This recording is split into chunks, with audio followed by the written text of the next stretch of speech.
this afternoon's strategic planning meeting. We've got a little bit of a change to running order, which will be explained as we go along. So we'll start off with item 1, membership of the committee.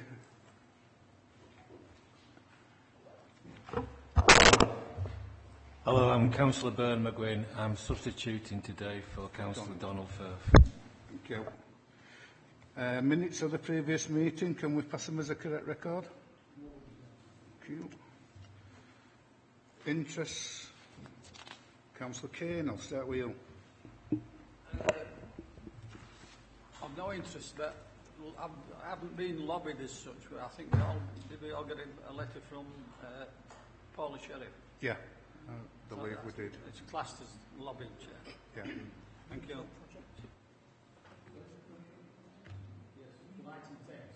Yeah. Sorry, Chair. Lobbying by Paula Sheriff from Murfield Project. Yeah. Go. Yeah, I found the same email. Andrew. Yes, the same in my case, although I don't remember Paula Sheriff, I remember somebody else. Karen Rowley. It was perhaps collective. Yeah.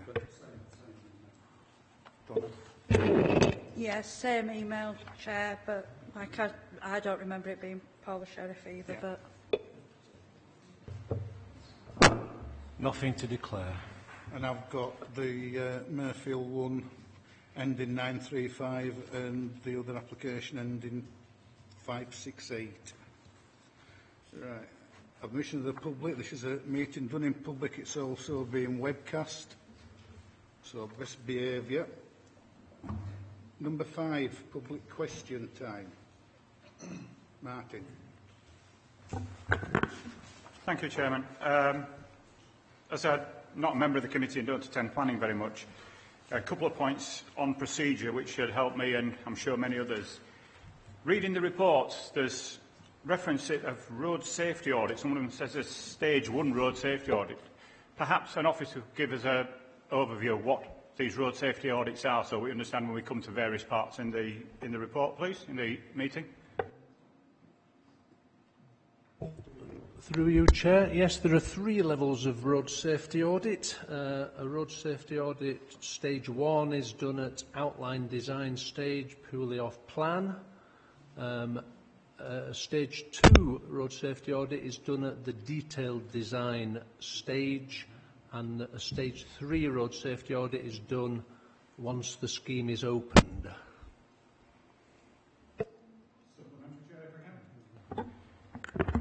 I'm even more confused now because I downloaded some information from Sanderson Associates, who are one of the leading consultants, I think, in this, and their website talks about 4 stages of road safety audits, but in particular the one which the officer mentioned there, that at a detailed application stage, detailed design, should we have stage 2 safety audits accompanying all reports, Chair?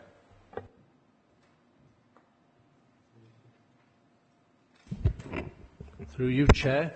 It's common practice for a stage 1 road safety audit to be done at the planning stage. Developers are certainly reluctant to commit costs to detailed design when they don't have certainty that the development will go ahead. So, as I say, the normal practice is a stage 1 safety audit at this stage. A different question, Chair.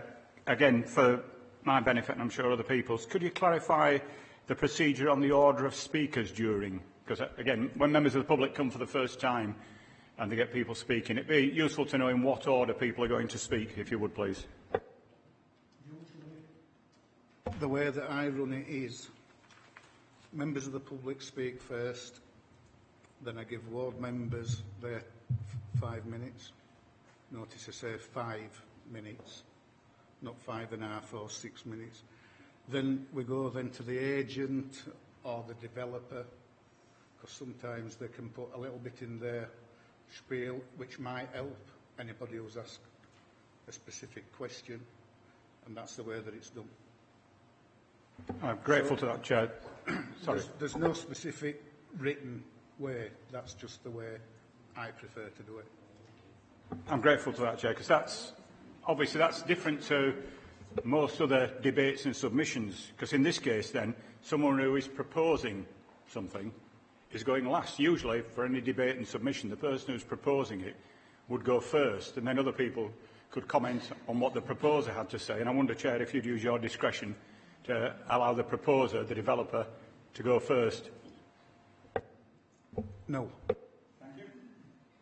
And finally, you'll be pleased to hear, Chair, have the committee, the applicant or anybody else been given any verbal or written updates today in relation to planning matters on the agenda which are not in the planning papers? All members have been given an update. Whether other people have, I don't know, but it's well, as has just been said, it's on the website, but on the bus this morning, as I'm sure that you know, long-standing member, we have an update on the bus. That's that. I'm grateful to that, Chair. So members of the public have not seen the update that members have been given on the bus or anything. So, but if you haven't got access to the website while you were on the bus or something, it would be probably useful, Chair, to consider having those available as addenda when people attend a meeting, so that everybody's got the same information. Thank you. I'm obliged, Chair. Right. Deputations, petitions? None. Right, this is where it changes a little bit. This morning we carried out site visits at Woodward Court. We also went to Woodhead Road at Onley. We also went to the Midlothian Garage at Holmfirth. Now then, we have an update on the Woodhead Road at Onley, which is, Matthew, if you want to bring us up to speed. So, through you, Chair. My name is Matthew Woodward, the case officer for this application. There has been a request from the applicant, which is reflected in the update, for a deferral of this item. And for the reasons set out in the update, officers are of the view that the recommendation has been altered to a deferral in order to address the matters that are set out in the update concerning Section 106 items and concerning some outstanding matters relating to drainage and highways and an arboricultural assessment. Thank you, Chair. Right, members. Councillor Kane. Chair, we did say this on the bus this morning. I'm quite willing to move the deferral for this, but it's not, the deferral is not purely on the matters that the officers have raised. It's on everything. It's on the application as a whole, and I think all members on the bus actually accepted that. Is that okay? So I'm formally moving a deferral, Chair. Thanks, Paul. Thank you. That's been moved by Councillor Kane, seconded by Councillor Pinnock. All those in favour of deferral? Thank you. 7-0. Right, move back now to the agenda as it's printed. We go to page 13, Woodhead Court, Murfield. Matt again.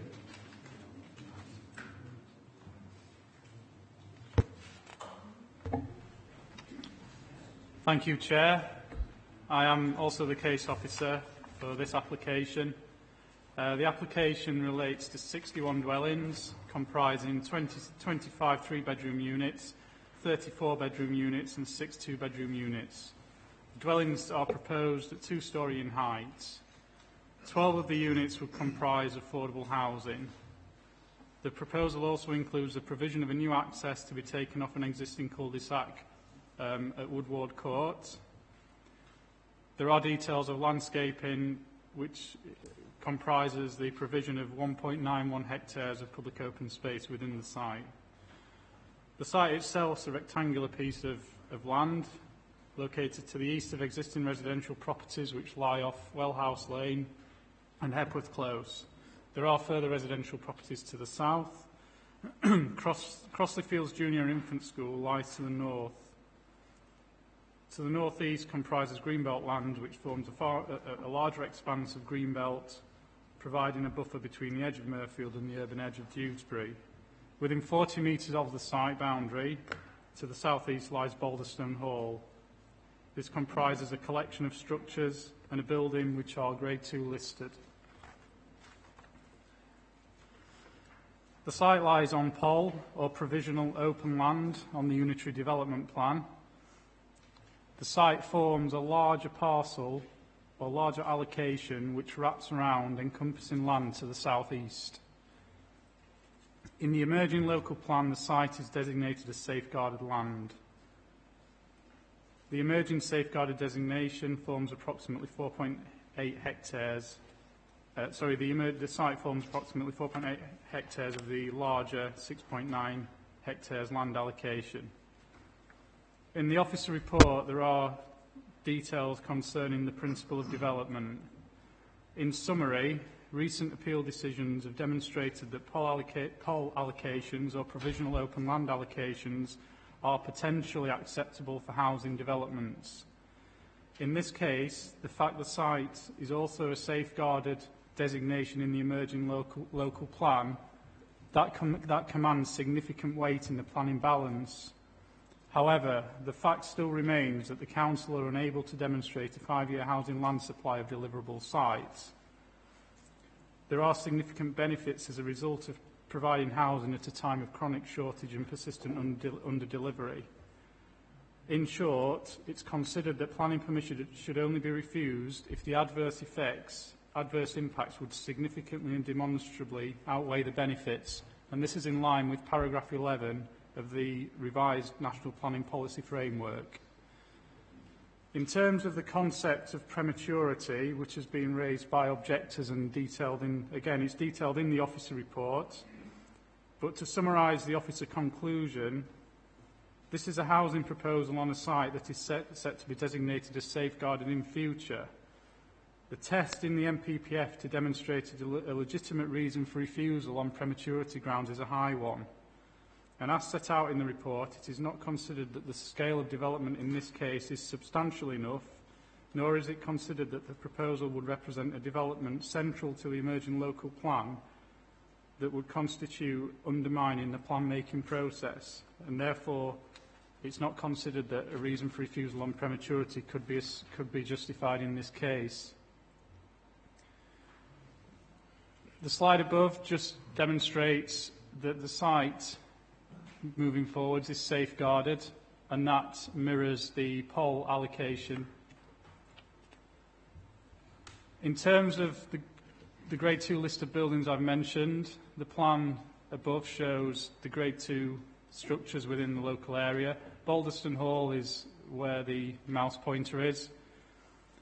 It's considered that the development would affect the setting of these listed structures and the listed building, but the harm in this case is considered to be less than substantial, and the layout, which I will come on to shortly, has demonstrated that the effect on these assets has been appropriately minimised and mitigated. Within the MPPF, there is a requirement for the public benefits to demonstrate, to outweigh any harm to a listed structure, and in this case, less than substantial harm. In this case, it's considered that the proposal will provide high-quality housing development which will deliver new open market houses, along with policy compliance in terms of affordable housing at a time when the Council cannot demonstrate a 5-year housing land supply.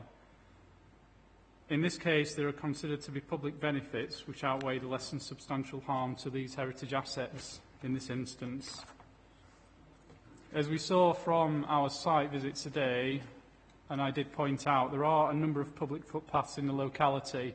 Most notably, there are 2 footpaths running along each boundary of, a footpath on each boundary of the site and a footpath which runs to the rear of the site. Now, the applicant has confirmed that they will be willing to upgrade the 2 footpaths on either side of the site, the ones I'm pointing to on the overhead, and a condition is recommended in order to reflect this proposal. So the scheme itself, this is the layout. It's designed utilising access from the existing cul-de-sac, the area that we looked at on when we got off the bus today. The proposed design is considered to represent a landscape-led scheme which utilises significant areas of trees and greenery and a substantial area of public open space. Amendments have been made throughout the planning application process to reduce the prominence of parking and to provide more trees and create a green streets type development. The public open space would make up approximately 1.91 hectares of the site. This is well in excess of the planning policy requirements of 1,800 square metres. The extensive area of POS, public open space, which is shown on this plan, represents a significant opportunity for further betterment of the scheme. The layout as we see it now includes areas of benches, gravel, crushed stone paths, additional areas of planting and links to the surrounding public footpaths. The applicant also proposes a contribution in line with policy to upgrade existing play facilities at Crossley Lane play area, and there are public footpaths which go across the surrounding fields which link in with the play area. All these matters would be included as part of a Section 106. So just for clarity, the off-site contribution for play area, for play equipment and the maintenance of the public open space. And this is an example of a representative street scene from the development. So you can see that there's a mix of materials, rendered elements, two-storey units, pitched roofs. Generally, it's considered to represent a high-quality design in accordance with planning policy and emerging local plan policy.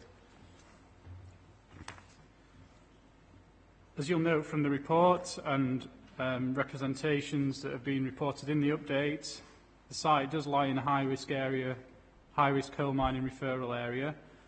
Consequently, the application has been accompanied by a coal mining risk assessment with a number of additional reports and additional investigations which were submitted following objections initially received from the Coal Authority. As you will have noted from the site when we visited today, the site has been stripped. The site strip was undertaken in order to facilitate additional investigations, and a subsequent report was then submitted to the Planning Department and sent to the Coal Authority for comment. The applicant considers that the mine entries affected by the development would be at shallow depth, and many of which would comprise bell pits. Therefore, they propose that a number of the mine entries be capped and grouted, but these details will be required via the recommended planning condition.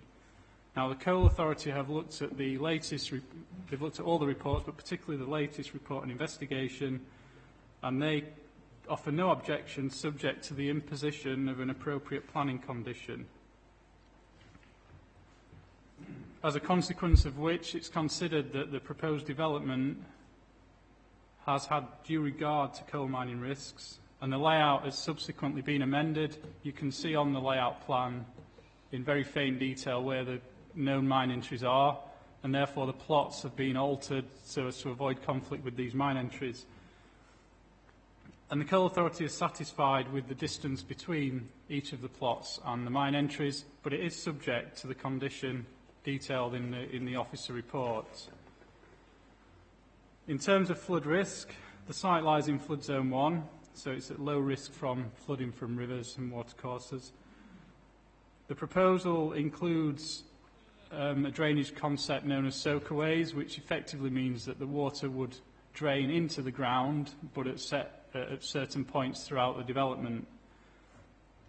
Now, soakaways in the National Planning Policy Guidance and National Planning Policy Framework are considered to comprise a sustainable form of drainage, but the main issue in this case concerns the ground conditions and the potential impact of coal mining mitigation works, so those issues which I've just talked about. Now, the applicant has refined the layout. In addition to the plan that's in front of you, the layout has been refined so that soakaways would avoid the mine entries. The drainage officer and drainage team have assessed the proposal and in principle do not object to the use of soakaways. However, conditions are recommended relating to further testing of the ground and also to ensure that any works required to cap or grout any mine workings do not conflict with the overall soakaway drainage strategy. As a belt and braces or backstop approach to this issue, the applicant has also demonstrated that an attenuation tank and piped solution is feasible and a connection could be made to Yorkshire Water infrastructure if required, and that is only in the event that soakaways are deemed not feasible when additional testing takes place following the additional mine investigations. Conditions are recommended to cover all these eventualities, and in that respect the proposal is considered to comply with policy. In terms of the impact on existing residential properties, there are some cross-sections here which show the relationship with the closest properties, but more fundamentally is the fact that the distance from existing dwellings is at least 28 metres, which is well in excess of the 21 metres highlighted in the unitary development plan. In all cases, the proposed development is well in excess of the council spacing standards and complies with existing and emerging local plan policies. Therefore, it's considered that there will be no unacceptable levels of overlooking, overshadowing or overbearing of existing properties. Now, as has been reported in the officer report and in the update, there are a number of objections and concerns relating to highways matters. And on this particular point, I'll now defer to my colleague Peter Firth, who will go through the highways issues. Thank you. Through you, Chair. The highways context for this application is the National Planning Policy Framework, particularly paragraph 110, which states development should only be prevented or refused on highways grounds if there would be an unacceptable impact on highway safety or the residual cumulative impacts on the road network would be severe. The development for 61 residential units is relatively modest in size. The estimated generation using robust Kirklees council trip rates is estimated at 13 arrivals and 30 departures in the 0800 to 0900 AM peak and 30 arrivals and 13 departures in the PM peak, that's 1700 to 1800. These are estimated to distribute onto the road network, with 56% on Wellhouse Lane North out to Jenny Lane and 44% on Wellhouse Lane South down to Flash Lane. Access to the site is proposed via Woodward Court. Kirklees Council Highways consider this acceptable. Visibility at the junction of Woodward Court with Wellhouse Lane has been a major issue in the consideration of this application. Currently, the visibility to the left on exiting Woodward Court is substandard. Based on measured speeds, a sight line of 2.4 by 43 is required. 2.4 by 30 is achieved. As a result, and as required by MPPF, Kirklees Highways have worked with the developer to find a solution, and this has resulted in a traffic calming proposal at the junction, which research shows will drop traffic speeds. The required sight line based on 23 miles per hour is 2.4 by 30 metres and can therefore be achieved. Traffic calming measures also have pedestrian safety benefits and will help to maintain pedestrian safety. Impact on the highway network is the second key highway issue. It is only the close proximity of the school that is clouding this issue. Without the school, there wouldn't be an issue to address with such low baseline flows and low development trips. With the school, there are mitigating factors to consider. Firstly, the impact of the school drop-off pick-up is very limited in time scale, estimated at 8:40 to 9 in the AM and 14:45 to 15:30 in the afternoon. Residents of the new residential units will have school-aged children, and the close proximity to the school can be seen as a benefit, as they will be able to walk to school. And thirdly, residents of the new residential units will have choice in when they travel, and can avoid the school spikes if it proves to be a problem.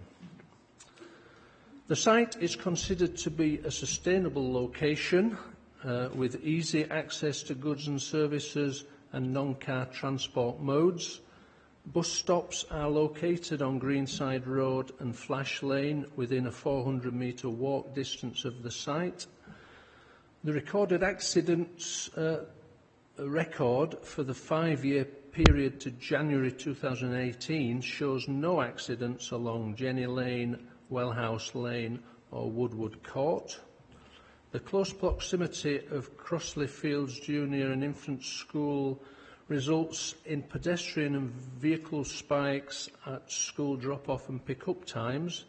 Out of these periods, flows on Wellhouse Lane are minimal at about 50 two-way trips per hour. During the course of this application, Kirklees Highways have challenged the proposals put forward by the applicant in their transport statement to require confirmation and reassessment on a more robust basis. Following this process, and with the mitigation now proposed, Kirklees Council Highways consider that the development proposal does not have an unacceptable impact on highway safety, and the residual cumulative impacts are not severe. On this basis, Kirklees Highways raise no objection.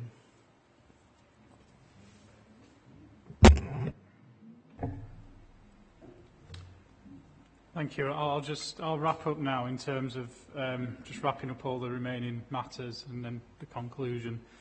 So all of the matters relating to air quality, archaeology, contamination, ecology and trees are considered to have been satisfactorily addressed in this particular case and as outlined in the office report and in some circumstances subject to planning conditions. A Section 106 agreement is proposed by the applicant which will provide an education contribution in line with that in the office report, 12 affordable houses, public open space, an off-site contribution to play equipment and on-site maintenance of public open space, maintenance of soakaways and a sustainable travel fund. In conclusion, members will appreciate this is a balanced recommendation. The proposal is considered to comprise a sustainable form of development. On the one hand, it's acknowledged that there is harm to heritage assets, albeit less than substantial, and there is relatively minimal harm to the character and appearance of the area. There is some conflict with policy D5 of the Unitary Development Plan, and there is some conflict with emerging policy relating to safeguarded land.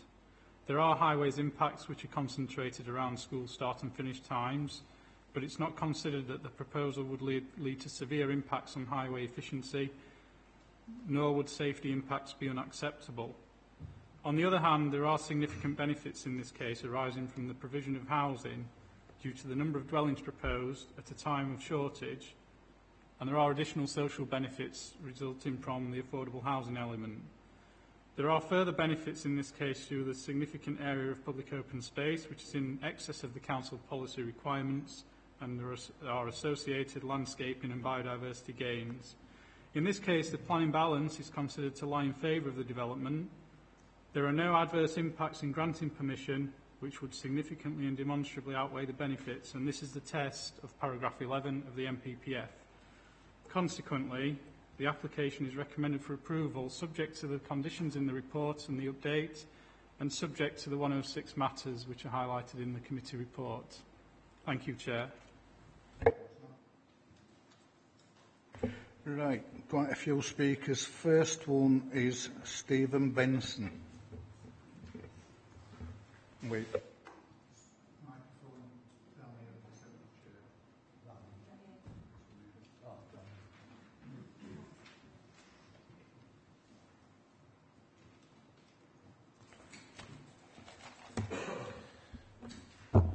Ready? Yeah. This is fact and ridiculous. After 10 months, the applicant does not have a viable surface water scheme. The applicant cannot provide evidence to guarantee the sustainable solution between the relationship with the shallow coal workings and the proposed soakaways. The Coal Authority have this month set conditions for all coal workings and coal minings to be grouted. The extent of the coal workings is still unknown. The applicant has refused to investigate the coal workings until planning is granted. Grouting will seal up all coal workings, voids, fissures and cracks. The surface water scheme is solely dependent on reports from the applicant that the soakaway water will pass through fissures and cracks, the very same cracks and fissures what they wish to grout up. Some of the soakaway testing failed. However, ones that passed were directly above or near to shallow coal workings. I hope the committee all viewed the video evidence PH 105. This evidence did not feature in the drainage report nor the case officer's report. This evidence, what was provided, is very important to this case. Past investigations, only 22 probe holes have taken place and reported on. However, out of the 22, only 5 are located within the build area, one of which is PH 105. Why does the drainage officer recommend setting ambiguous conditions on something which he and the applicant to date is unknown? It would be sensible common sense to investigate all 15 mine entries and the relationship with the workings before planning is passed. The drainage officer has reported on a backup scheme connecting into the combined sewer in Epworth Lane via an attenuation tank. Fact, detail and location have not been made public. Where is the evidence? Fact, Yorkshire Water statement, no assessment of capacity has been undertaken. No evidence that this will work. There are 2 watercourses within reach of the proposed development. No evidence that the applicant has sought after these watercourses. The boundary and downstream residents are now more worried than ever before. Removing their right to protect their properties from flooding is wrong. Thank you. Next, it's Natalie Bruce.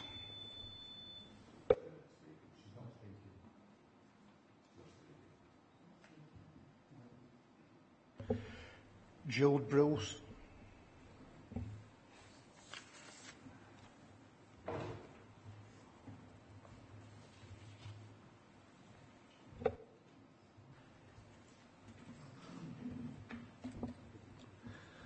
I have lived at 21 Grove Street on Epworth Lane for 20 years and I have the right to protect my property from flooding. For the first 15 years we've had no problems until I started doing the water testing in 2014 and again in August 2017. My cellar got flooded and my lounge wall, which is facing the field, had to be tanked and the joists and floorboards had to be replaced. The insurance company said it was coming from an outside source. The LLFA drainage officer said the cause of the problem was the gully, which is upstream from the house. There has been no evidence in this investigation of this problem. I believe the water is coming from the field. This is the same drainage officer who is setting the conditions for the surface water for the proposed site. The field funnels down to my property in the south-west corner, which is boggy all year round. This is where the applicant is proposing a very large highway soakaway. As well as my property, other properties on my lane have had their walls tanked recently. Also, properties on Hepworth Lane, Drive and Grove Street have damp and water problems. Some have cellars. I'm also worried about the 11 existing properties up Epworth Close, which are 2.6 metres below the proposed application field level. If this ridiculous application is approved, how long will it take to complete the site? Thank you.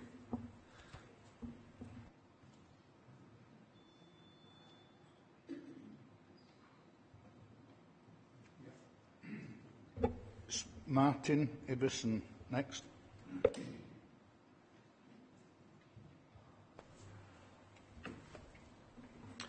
Thank you. I'd like to just speak on behalf of all the residents of Mirfield. I'm currently the Mayor of Mirfield, and I speak to a lot of people, and I thank everybody who's worked diligently on this proposal. I hear a lot of noise about benefits and the benefit of a footpath and things like that. It's nothing. What's a footpath? Ridiculous. What I do hear is benefits for how many people? 60 people, 60 houses. What about the all the upset that's to the other 25,000 people in Mirfield? The people that can't get in and out of the houses already because the roads are bunged up and blocked.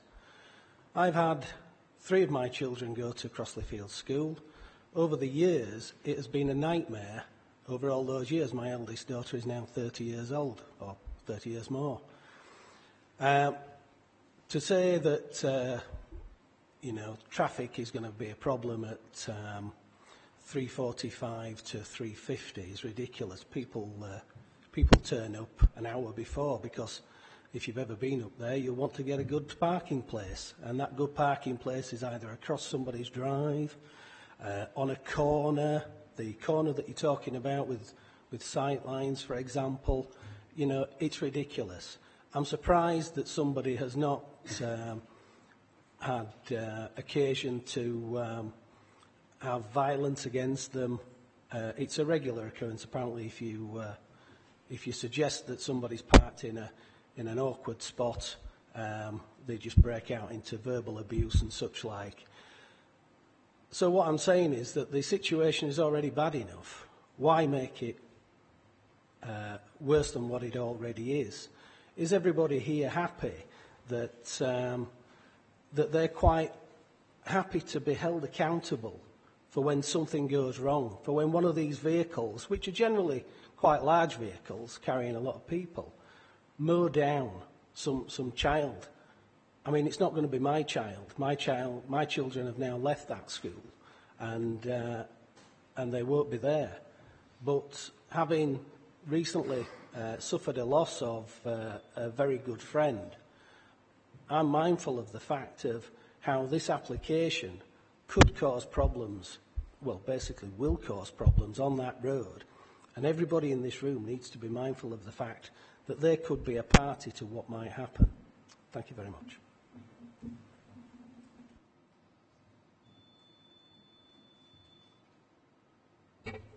Next, apparently, we've got a group of people that are wanting to speak. I don't know how you're going to want to do it in this order.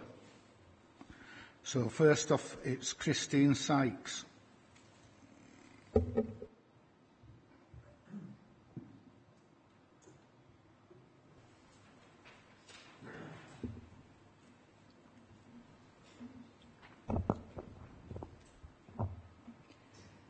Mr Chairman, I'm a resident of Mirfield and a founder member of Save Mirfield. Though I don't live near the proposed development, I wish to register my opposition to it. I know that the council has an obligation to provide housing, and I also know that people need houses, and developments such as this one generate jobs. However, I respectfully submit that over the years, Mirfield has made a significant contribution to the housing stock of Kirklees, which is out of proportion to its size. I'm showing you maps indicating the change from green space to housing development between 1948 and today. It's worthy of note that much of the remaining green space is private land. The land is located on the edge of a residential area and provides access to a rural setting for the local community. The footpaths around the fields are used by ramblers and dog walkers. It also provides a habitat for wildlife, and the western margins are currently grazed by horses. The Balderston Fields, through custom and practice over many years, have been used as a recreational space. The fields are an amenity and are highly valued by the local community and should be protected as open green space. Indeed, the local planning inspector has made no recommendations to change the designation of this area to land suitable for building houses. There are 97 brownfield sites on 363 acres of land in Kirklees that could be used instead of green fields to increase the housing stock. Access to open spaces for informal play should now be a planning priority. The Fields in Trust 6-acre standard for the provision of sport and recreational areas has a significant shortfall in Mirfield. Many areas are now only available for recognised organisations to use, and informal use is not permitted. Every Child Matters agenda states that all children should have the opportunity to stay healthy and safe. Safe playing areas are essential to this and would help with the growing problem of child obesity. Public open space on the proposed site has not been gifted to Mirfield. That wouldn't stop applications for change of use at some point in the future. Meanwhile, the new residents will be paying for maintenance and might therefore find outsiders unwelcome. This could cause conflict. Green space is the lungs of the town. If this amenity continues to be diluted, then residents will leave, no one will replace them, houses will remain empty and degeneration will ensue. Please reject the planning application by Bellway Homes.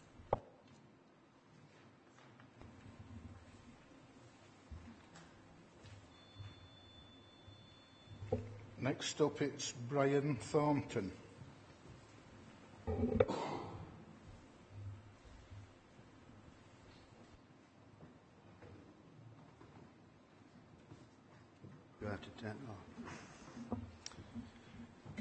Good afternoon, Chair. My name is Brian Thornton. I live in Woodward Court and I'm a Save Mirfield Committee member. My speech is about heritage. The National Planning Policy Framework, known as the NPPF, is a set of rules to ensure common practice by councils across the UK when dealing with building applications. One of these rules deals with conserving and enhancing the historic environment.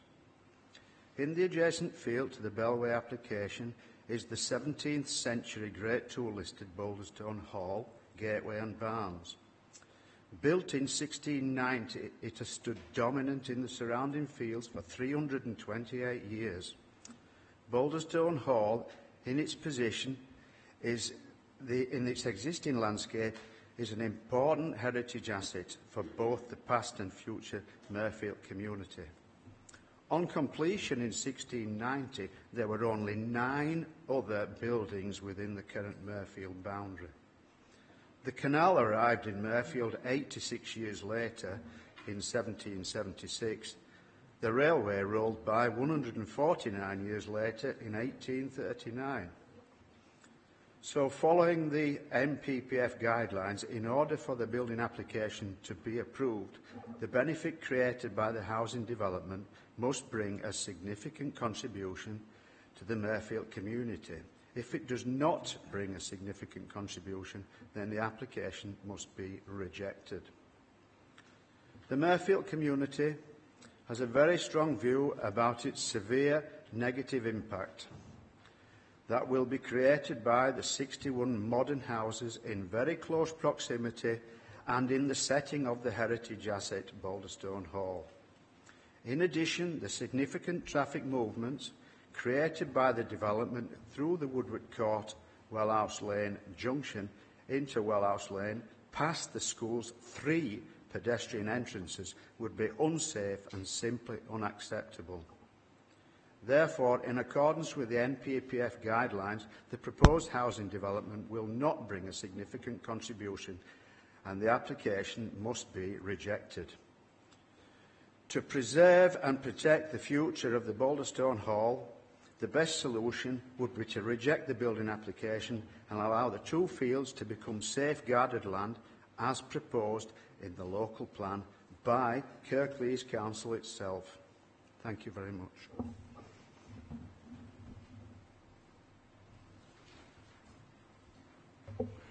Next is Andrew Kirby.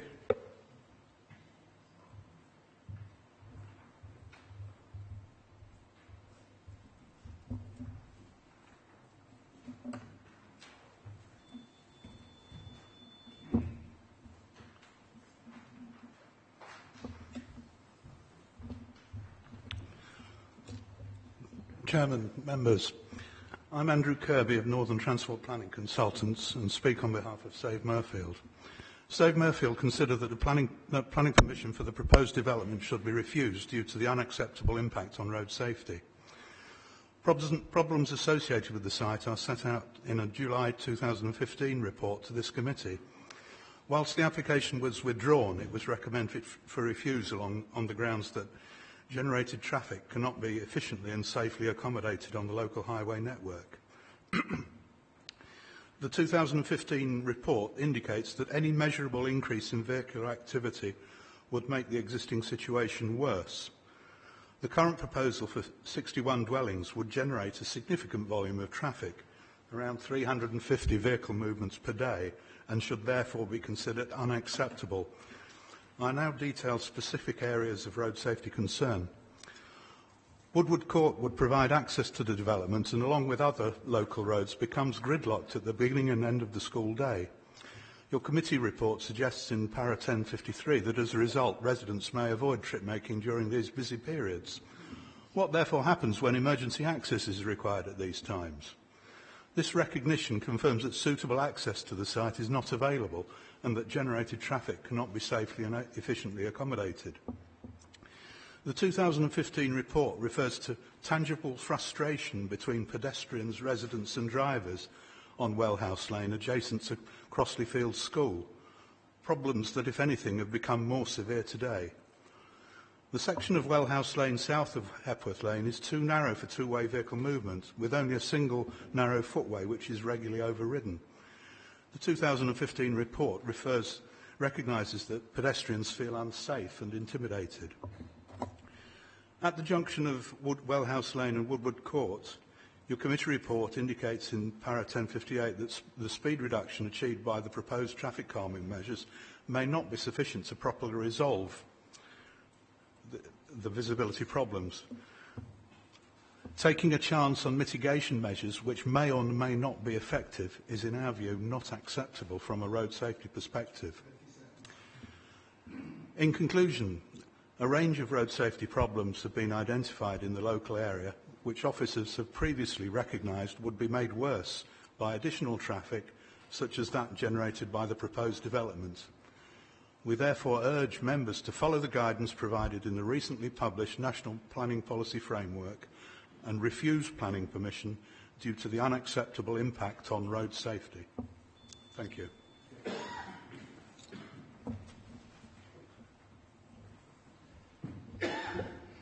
Next one up is Cheryl Tyler.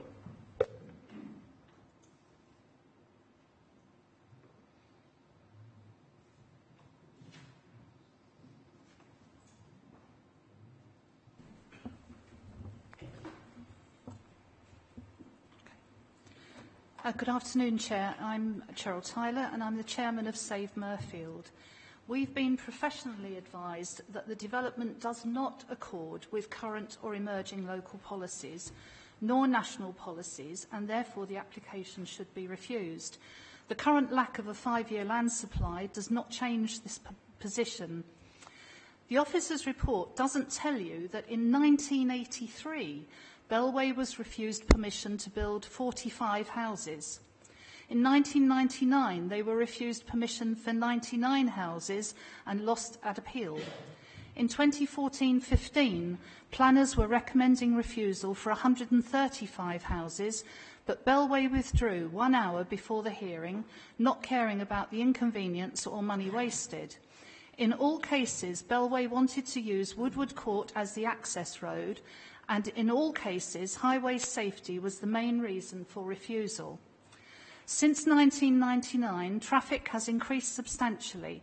Significant numbers of children are brought from outside Murfield to a school, now double the size, and online purchasing is increasing delivery vehicles.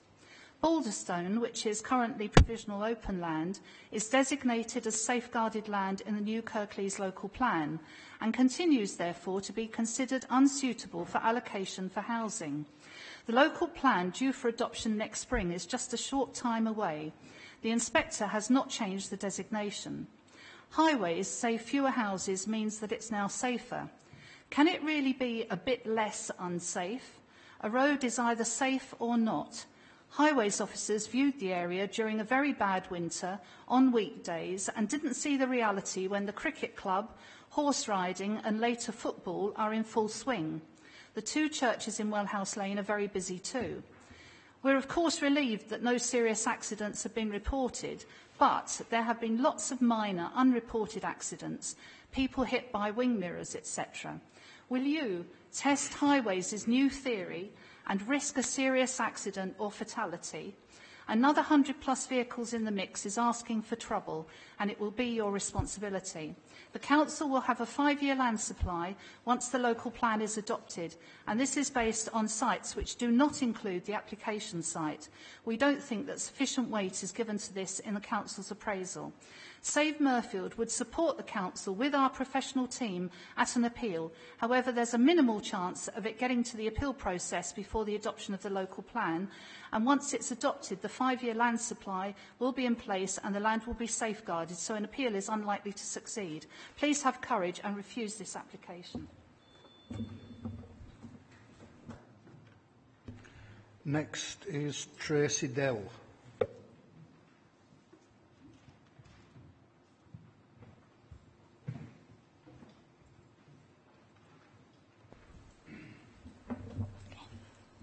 I'm Tracy Dell, the head teacher of Crossley Fields Junior and Infant School on Wellhouse Lane.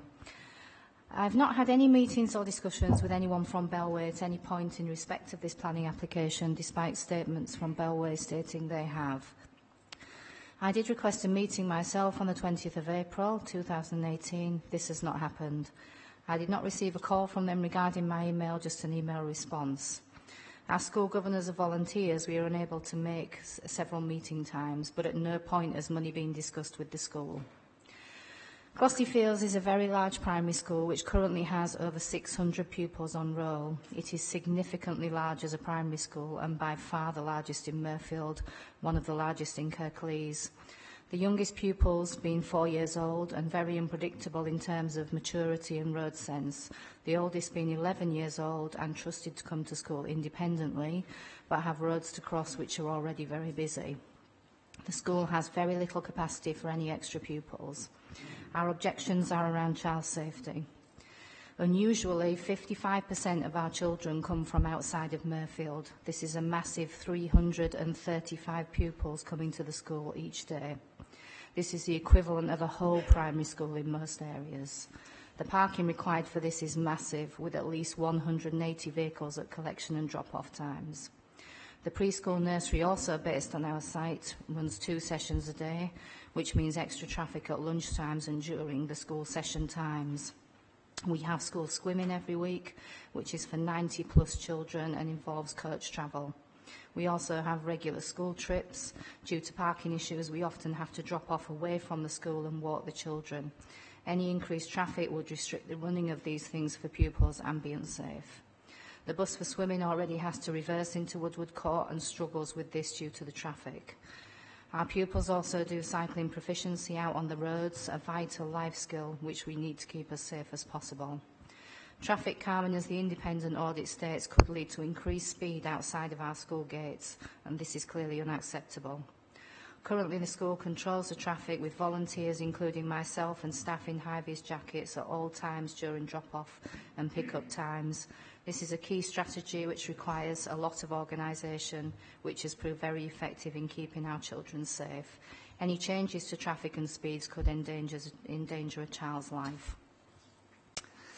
If Highways refused this application 35 years ago due to safety, how can it now be safe to pass? With more children and double the number coming from outside of Murfield. With over 600 children and 70 members of staff, we may have to call ambulances or responders, and if this was at a busy time, they couldn't gain access. Please refuse this application, as we want all our children to be able to cross safely and arrive at school alive. Don't let a child fatality tell us this is the wrong decision in hindsight.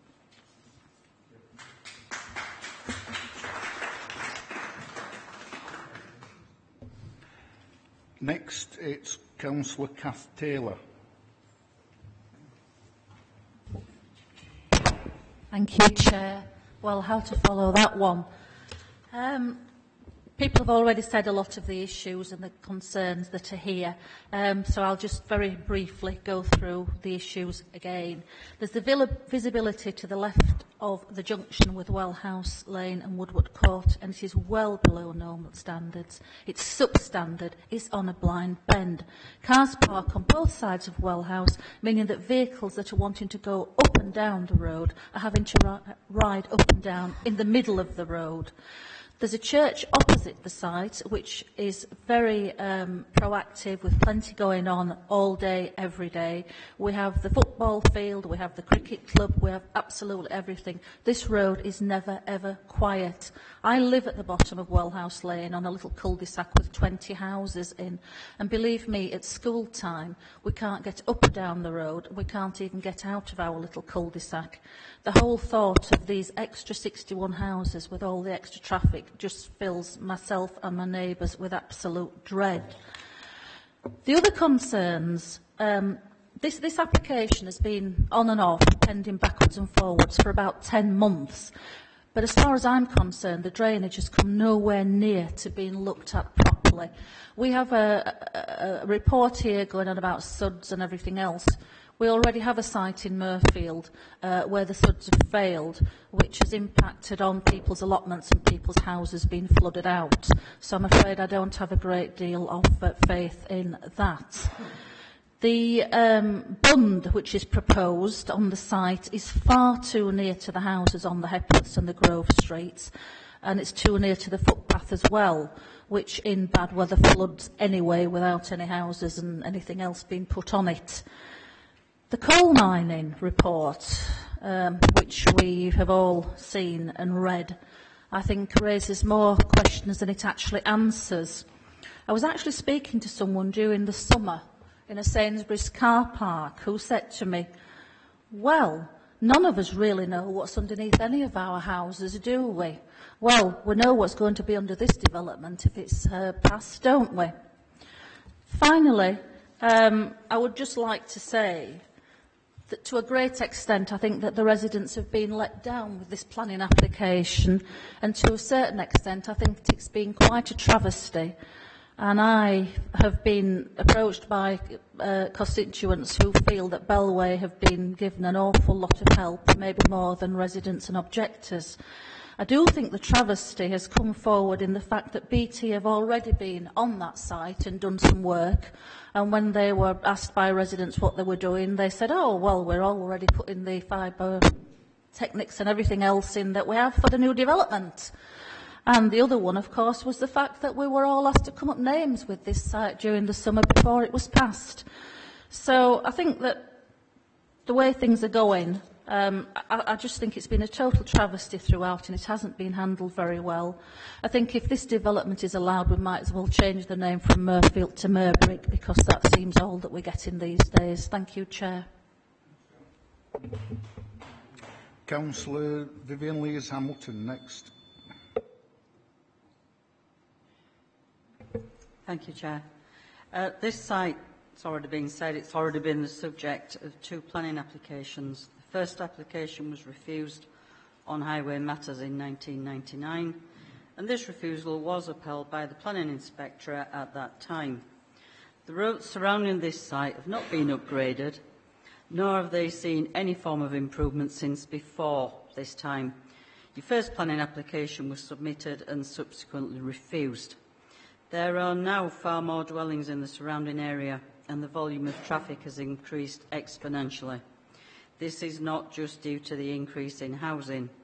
A major contributor to the increase in vehicular traffic in and around this area, and one that adds significantly to highway problems, are the high volumes of children who attend the local Murfield schools. Most live out of the area. Many children from Ravensthorpe and Dewsbury attend Murfield schools. This brings a large volume of traffic through this area. Castle Hall School, just like Cross the Fields, takes over half of their pupils from out the local area. Most travel to school by car. It's not fit to come by foot. The highway issues surrounding this site will only worsen with time. There is no possible scope for improvement of the surrounding highway network. The most recent application for this site was withdrawn exactly 1 hour before the meeting of the Strategic Planning Committee. And at that time, officers were recommending refusal based on highway safeties, old mine workings and drainage issues. Nothing has changed. Members of the committee, I ask you what truly lies beneath Balderston Hall Fields. There are substantial mine workings on this site. Some have not been investigated and detected. I refer you to paragraph 10.77 of your report.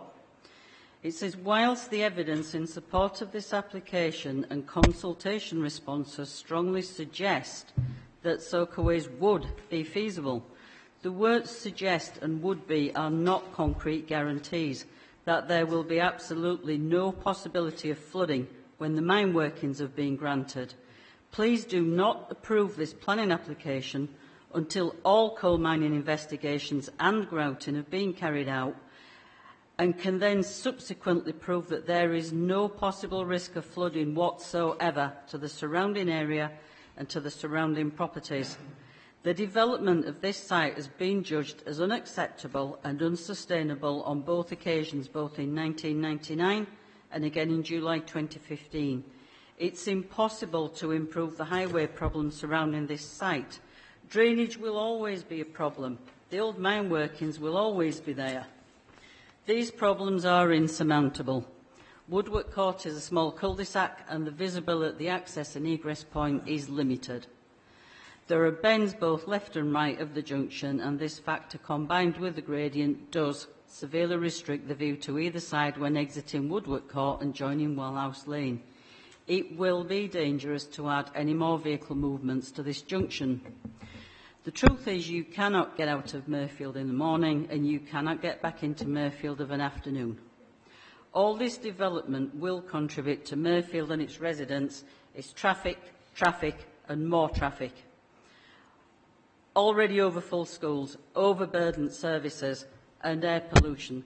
I see no benefit to Murfield and its residents in this development whatsoever. I see only future problems, more traffic, more jams, more frustrated people.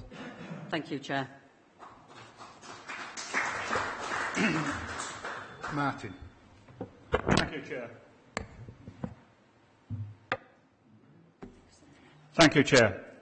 It is absolutely preposterous that these fields were designated in the Unitary Development Plan. Although I echo those sentiments, they're not my words, but those of the late Councillor David Beetham in 1997 on the front page of the Murfield Reporter. Over the 21 years since then, we have seen this phoenix rise from the ashes on many occasions. And I've stood alongside residents, MPs of both parties, and indeed the current Deputy Leader of the Council, David Sheard, when he was a Murfield councillor and he opposed this development. In those 21 years, some things have changed. We've got more vehicles on the road, more houses, more industrial development in Murfield. As we've heard, we have more out-of-area pupils in the Murfield schools. But one irrefutable fact is the roads have not changed. They are no wider, traffic not slower, and not much safer than 21 years ago. We heard from the officers in the introduction said there was a chronic land shortage. I would refer officers and members of the committee to the Huddersfield Examiner yesterday and a study published by the National Housing Federation, which said in Kirklees alone there are 97 brownfield sites totalling 363 acres or 4,537 homes. Where is that in the report, and how come we have a chronic land shortage if there's that much brownfield site available? Highways as rightly being held up as a problem and grounds for refusal. I asked questions earlier about a safety audit, and we were told that a preliminary one has been done. But here we are at a detailed stage, and I would suggest that in line with the Sanderson's designs and 3 of the 4 that Mr Firth mentioned, that a detailed safety audit should be done prior to approval of a detailed application. Members may consider refusal on the lack of evidence or a deferral awaiting complete information to make a decision. Mr Firth said that according to the MPPF, one has to consider unacceptable impacts on road safety. I would ask the committee, what is an acceptable impact on road safety? A child's life near a school or something worse? The accessibility in highways, paragraph 10.68. Could I remind colleagues, and I'm sure Councillor Pinnock will verify, the presence of a bus stop does not mean adequate services. Reference is made of the easy accessibility of Murfield railway station. If you use a travel planner, Chairman, it's a 1.4 mile walk, but by bus you will walk a mile to catch the 203 just outside Murfield town centre, and beyond that bus for 1 minute. For the 202, you walk 20 minutes for a 22-minute journey. If you wish to reduce your journey to only 7 minutes walk, you have to catch a bus to Battyford and then back to the town centre. Where on earth is that a sustainable and easy accessible route to an overcrowded railway station? I would urge, Mr Chairman, that people who write these facts should check them before submitting them to the committee, because if simple points are wrong, what else may be? Also, I'm sure all members of the committee will be aware that bus services can be changed on the whim and therefore cannot be described as sustainable modes of transport. You've heard many grounds for refusal by members of the public and the Highways consultant, which I echo. I would say, Mr Chairman, that if, and I say if, you are minded to approve, I would urge members not to go along with the recommendation and delegate approvals, but to retain the right and the power of decision-making and call the application back for sequential approval. You should not delegate to officers full and final wording of conditions for a decision you now take. How can you vote for something when you don't know what it is?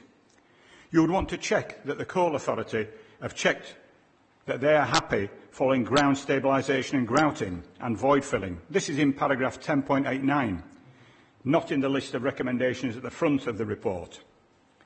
You would then want to ask for a new drainage report to ascertain any changes to water flows as a result of tons of concrete pulled into the grounds and voids. You are told that changes are needed in paragraph 10.76, such as an attenuation tank. This is not on the plans for approval. Para 10.73 suggests the use of soakaways, which we've heard are flawed and failing on other sites. Certainly, Chairman, but the recommendation you are asked to approve gives no details of maintenance and design. Again, delegate to officers you asked. I would say refuse or demand that the decision comes back for sequential approval. Thank you, Chairman.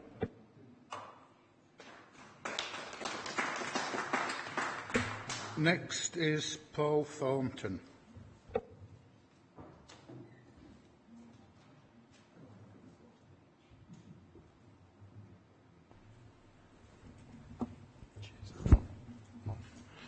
Afternoon, thank you, Chair, for the opportunity to speak. My name is Paul Thornton. I'm employed as the Planning Manager for Bellway Homes, Yorkshire.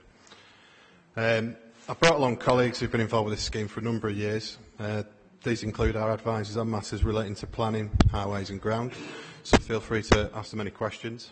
Mark Lane will speak from DPP will speak in relation to the planning case shortly, but if you've got questions on technical issues, please don't hesitate to ask any of our team. The land that is the subject of the application before you today is owned by Bellway. It has been for a number of years. It's currently filled with no permitted public access and has limited amenity value. The site's long been identified as appropriate for being development within various local plan policy documents.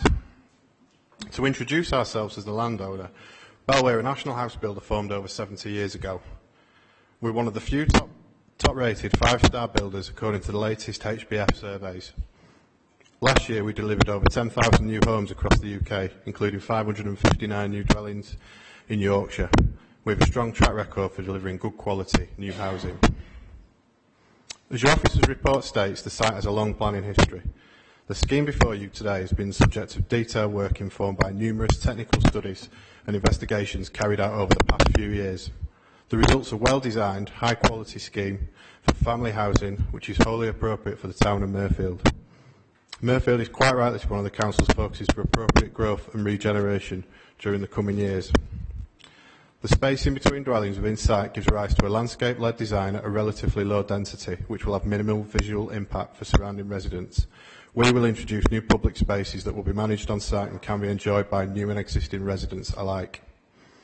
The fact that we're on the site puts Bellway in a relatively unique position with respect to delivery of new homes here. We do not have to go away and negotiate the purchase of the site with a landowner or put the site to market to find a developer. We are in a position to go on site immediately and will be in a position to deliver new homes within the next 12 months. There are real benefits which arise from this scheme, which my colleague will go on to cover. As it states in the planning balance section of your officer's report, and as your officer covered earlier, we're at, the provision of new housing on the site would assist with housing delivery at a time of chronic shortage and significant undersupply. The need for new market and affordable homes nationally and locally is well publicised. The application before you represents an excellent opportunity to deliver homes on a sustainable site which meets the criteria for new housing development in your development strategy for the Kirklees district. Thank you.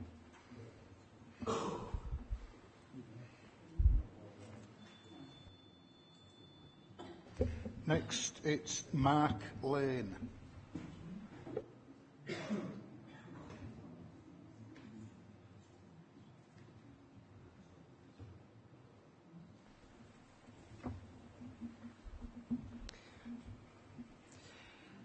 Thank you. Good afternoon, and thank you for giving me the opportunity to speak today. A previous plan application was submitted by Bellway Homes, which sought permission for 135 dwellings.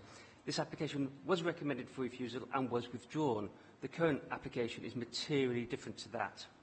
Since the submission of this current application, our development team has worked closely with officers of Kirklees Council.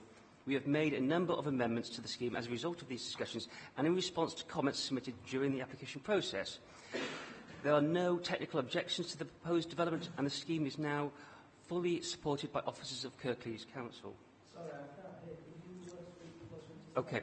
There are some concerns from local residents which we understand, but these concerns are not supported by the technical consultees or evidence. The proposed development will actually provide a number of real and genuine planning benefits. These include the following: 49 open market homes and 12 affordable homes on land which is within the urban area. It will not mean the development of urban green spaces or greenbelt land. It will only lead to development of land which is allocated for development at some point in time. The housing requirement in Kirklees is 1,730 dwellings per annum from 2013 to 2031. Delivery in Kirklees has been over 500 dwellings short each year since 2013 and over 1,000 dwellings short in the period 2014 to 2015. There is therefore already a shortage in delivery of new homes of over 3,000 dwellings in Kirklees. The proposed development will assist with housing delivery at a time of persistent undersupply. Kirklees currently does not have a 5-year housing land supply, partly due to the persistent undersupply referred to above, and this situation will not change in the short term, even when the local plan is adopted. The tilted balance, as set out in paragraph 11 of the NPPF, is therefore engaged. The site is in private ownership and there is no public access. The site is of low ecological value. It's proposed to retain the existing ecological and landscape features of merit and significantly enhance these by additional planting and landscape in order to enhance biodiversity and to provide greater landscape context. The UDP policy will require the provision of 1,830 square metres of open space. Over 19,000 square metres of open space is proposed. A contribution of over £100,000 is proposed to improve cross-lane play area, which will mean that the proposed development will provide through ages play in the locality, which will significantly enhance the existing play provision in the area. Bellway covenants that the open space provided will remain as open space for the use of the public. A contribution of over £200,000 is provided to improve local schools. A raised table at the junction. Thank you. The proposed scheme constitutes sustainable development and provides a number of real and significant benefits to the local area. I would therefore ask the committee to support the officer's recommendation to approve the application. Thank you.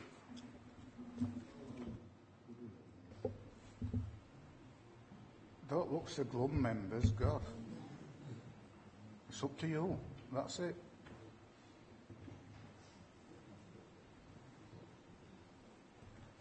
Councillor McGuigan. I'll kick off, seeing as no one else wants to do it. I think we should look at the history of refusal development in the past on this site. I think we should also take note of the emerging local development plan. And I think more weight should be given to this rather than the 5-year supply rule. I don't think there's any significant benefit to the area by building houses at this site. The harm to the historic setting of Balston Hall should be accorded more weight. The access in the past has been deemed inadequate. How can it be safe now? A lot of people come here and stated this fact very clearly. I think we should also note the number of developments in Mirfield since 1983 and ask what has improved in this area that makes it sustainable and feasible now. And the answer, I think, is none. So I move for refusal of this.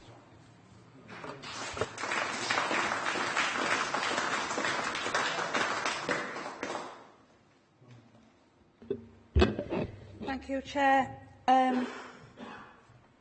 I'm really uncomfortable with this, to be honest.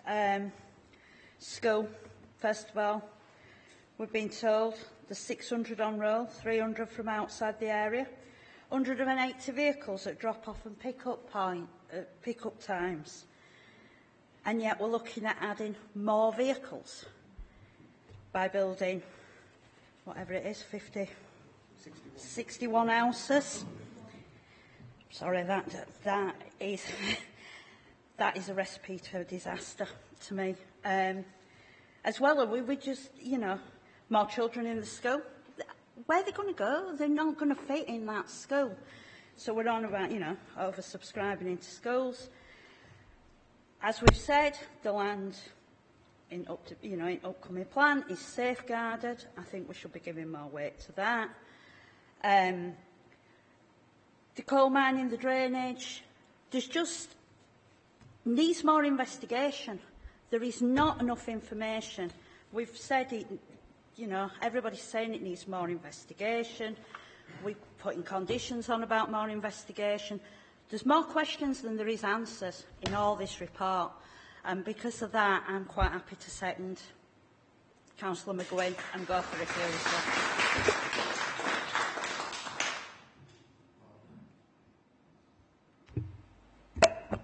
Thanks, Chair. There's loads of issues on this application. I think we had a quite a good discussion this morning on the bus as well about some of the issues. I'm speaking into the mic. I'm sorry. Can I just say it is a fine balance, as the officer said, on this application. And I remind members, because this is a members' meeting, it's a meeting held in public, but it's a members' meeting, what Councillor Walters just said, that 21 years ago this application was it was decided that this piece of land could be built on, and that in actual fact a decision was pending, if you like, given that there was sufficient land supply. Now we're put in that situation where there isn't sufficient land supply, and that is one of the reasons why this makes it a fine, balanced decision. I have to say, and looking through the report, and I think many objectors actually said this, there's quite a few holes in the report, and one in particular, I have to say, is about the road safety audit. And if you look at page 25 and the fourth and fifth paragraph down, in particular the fifth paragraph down, it says about the road safety audit suggests amendments to the traffic calming proposals in an attempt to resolve the issues. However, the NTP report demonstrates that with this revision, traffic speeds on Wellhouse Lane would remain at the level at which the visibility displays available at the junction with Woodward Court would remain below the required standards, such that the additional traffic generated by the proposed development would be detrimental to highway safety. And that is really something we should look at as elected members when we actually decide this. There's other issues in this report, in particular about the attenuation measures for the drainage. Any members that have been on planning committee for a long period of time, I've always realised that there always seems to be a problem with drainage in Mirfield. And this has been highlighted in particular with it being given as possible soakaways. But one of the comments that was made today was really about the attenuation measure of a attenuation tank. And this is actually put in there in case of failure. So people are trying to understand the fact that there could be a problem. Now, I think we've got to sort of look at the application in its entirety. And if there is a problem, let's design that out rather than actually putting something in just in case. Now, that is an issue on which we could possibly refuse this application. I'm trying to help members that are wanting to refuse it, to be quite honest with you. And the other thing, really, is about we need to understand, and I always say this, the best thing for us to do as members is when we go on to site visits. Because anybody that saw that this morning, and I have to say to the objectors, you don't do yourself any favours by blocking the roads and not allowing us to get all the way into the site. We all know what it is. We all know what that's like. And applications that have been here before us, and I want to pick up on one of them because a decent comment was actually made by the Mirfield Town Council, and in particular it says on page 33, and it says Mirfield Town Council, the site has already been subject to this planning application in 1999, and it was actually challenged with the inspector, and the inspector came down on the side of the local authority in the fact that it was refused. So it's there, so we can refuse it. We actually can refuse it. There's no issues in us refusing it because it's been actually supported previously for that refusal. So I'd like to hear other members' comments before I make a decision. And I have to say this, it is a finely balanced decision that we're going to have to make today. There is issues, and someone said to me on the way in here today about Mirfield. I always say the same, we can't help it if people want to live in Mirfield. It's not our decision. We have to make decisions on whether we accept the application. And in actual fact, it's a good scheme, and everything that we get back off of the developer is good, and there's plenty amount of money for us to come back into the community of Mirfield. But is it in the right site? Is it on the right site, given the surrounding area, given the location of the school, given the condition of the roads? And one final thing is this really about this visibility display and the fact that the mitigating measures. Once again, by putting mitigating measures in, we're realising that there's an issue. We really should be trying to design the issue out rather than mitigating it. So I'm quite willing, Chair, to actually wait and see what other members have to say before I say which way I'm going to actually go on this one. Thank you.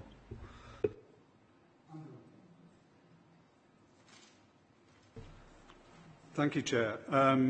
I have listened with interest to the representations that have been made, and clearly the people making them are quite passionate about the circumstances of Mirfield. Quite obviously we have a site here that is not straightforward. It's been on the cards 20, 30 years, one way or another. And clearly it is difficult to develop, and one has to find some way of developing it, given that it has for quite a long time been designated as not a housing site, actually, but a provisional open land site. In other words, a piece of land that was saved up for use later, perhaps. Not definitely, but perhaps. Unfortunately, we've run into a problem as an authority not having a 5-year land supply. which will, by the time the new plan is approved, be done away with.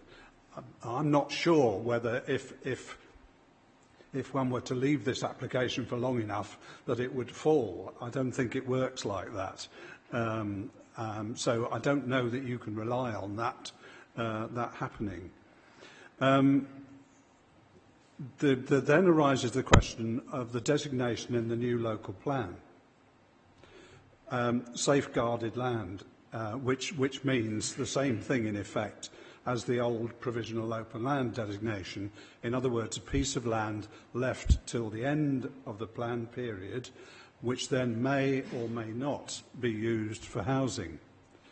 However, I read in the report that the NPPF actually gives no comfort to anybody who wants to use that as a reason for refusing it, because the plan hasn't actually come into existence yet. It's at an advanced stage, and the inspector has chosen not to change the designation, but the NPPF says, no, you can't use that as an argument. The only way of testing that would be to refuse it and then let the planning inspectorate sort it out, but that's not necessarily a very good way of doing it. But there are other issues. The first one I want to deal with is the previous application that was about to be refused but was then withdrawn. I think I have to point out that although the recommendation was for refusal, this was an application for 135 houses, whereas this one is less than half that. So it isn't quite the same thing, I don't think. Now, whether one can use the same arguments in relation to a smaller application like this, I'll come to in a minute, because I think, as Councillor Kane has alluded to, there are plenty of issues that can be adduced to either refuse or, at the very least, defer it so that they can be sorted out. There are things like the mining legacy. There's the drainage issue. Those two things are things that normally can be dealt with by conditions. And although I do notice that on the plan there are at least 2 mine locations right next to houses, and I'm not sure that's a particularly good idea. I suppose the balance I am looking at is either refusing or deferring with an option to sort some of these things out. But I think perhaps ought to come back to the highways issue. That's been emphasised by quite a few people who've spoken, and I know some of these roads quite well, and they are very narrow, and we are putting extra traffic, albeit not as much as maybe in the previous cases, but still extra traffic on roads where, generally speaking, the number of traffic movements is, on the whole, tending to increase for all sorts of reasons. I mean, the bus services have been mentioned. You couldn't get a bus down Wellhouse Lane because it's too narrow. But the fact that there is a bus service on Greenside is all right, but people have got to walk to get to it, and there are some people who won't do that. I'm at the moment hovering between refusal or deferral, and like Councillor Kane, I will wait until my 2 colleagues here have had their turn. Thank you. Rob.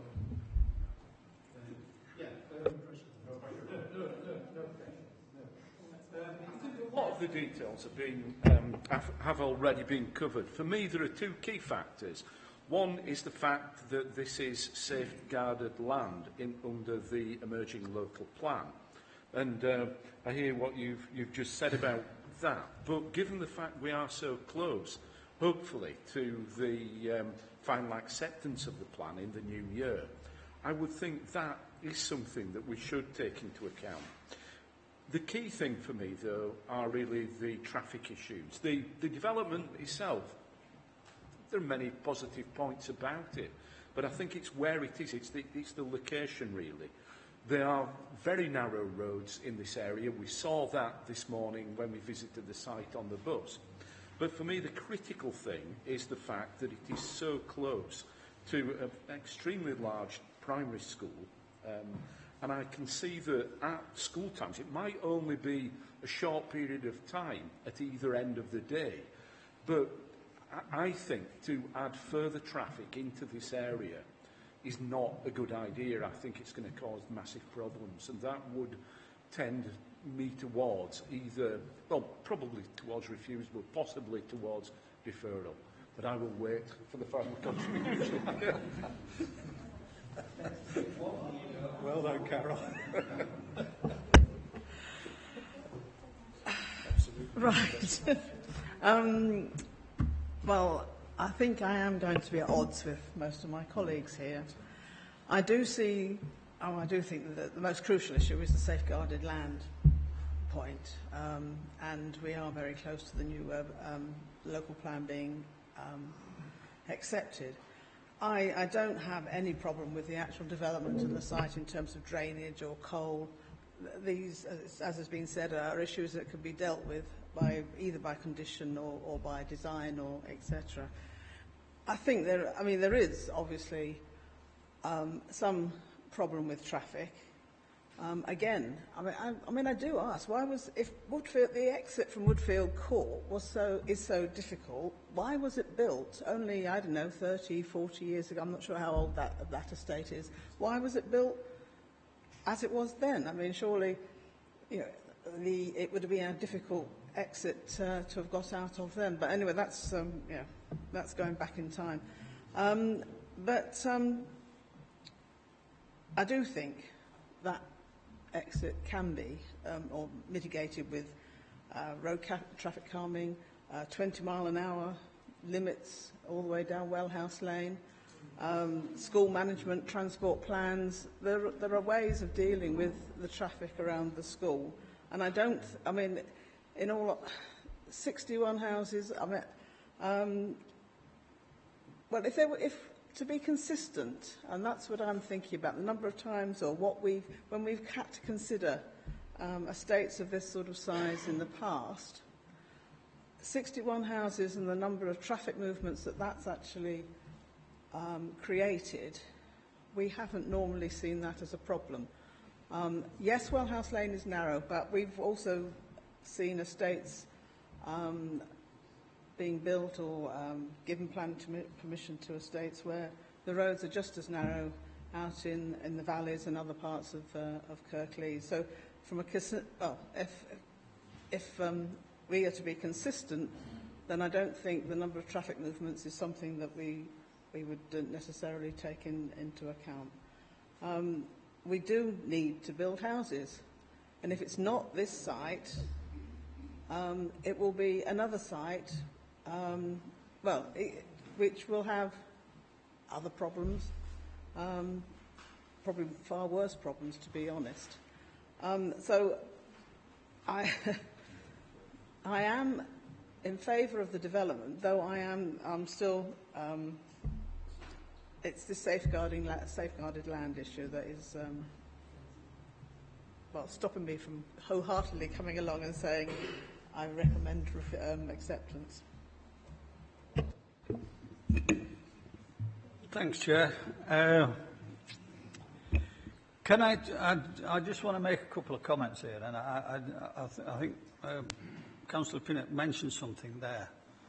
And what we can do, what gives us this opportunity actually, is to apply, and it's in the committee, it's in the papers, apply significant weight to the fact that we're so close to accepting the local plan.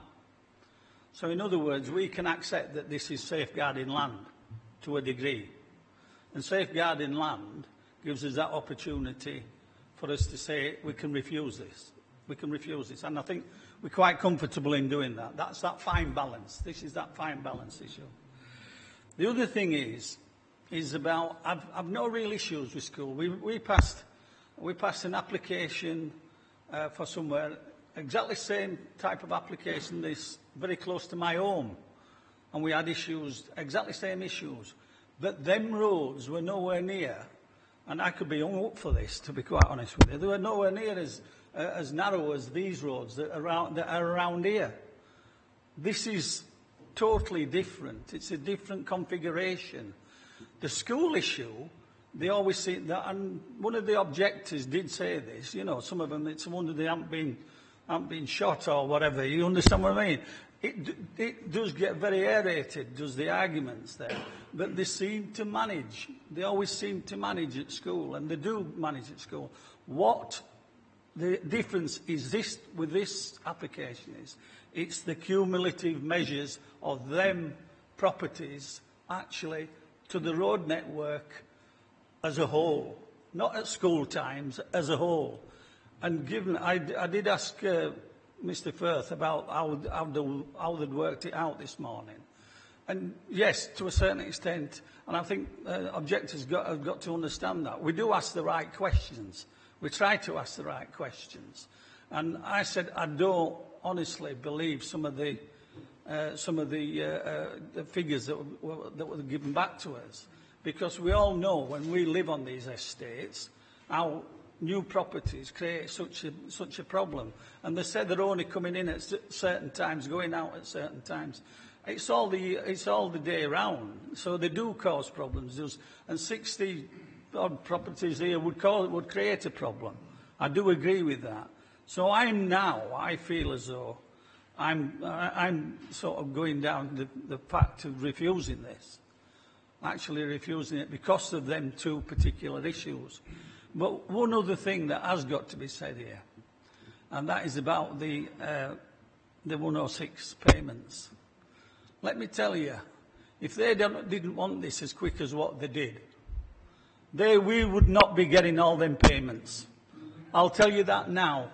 We would not get them payments. They're giving us everything that's being asked of us because they want to get this in before January, before the actually adoption of the plan. And it's up to us to say we're so near the plan being accepted that we accept that the fact that we can refuse this. And I would support the refusal of this application, Chair. Thank you.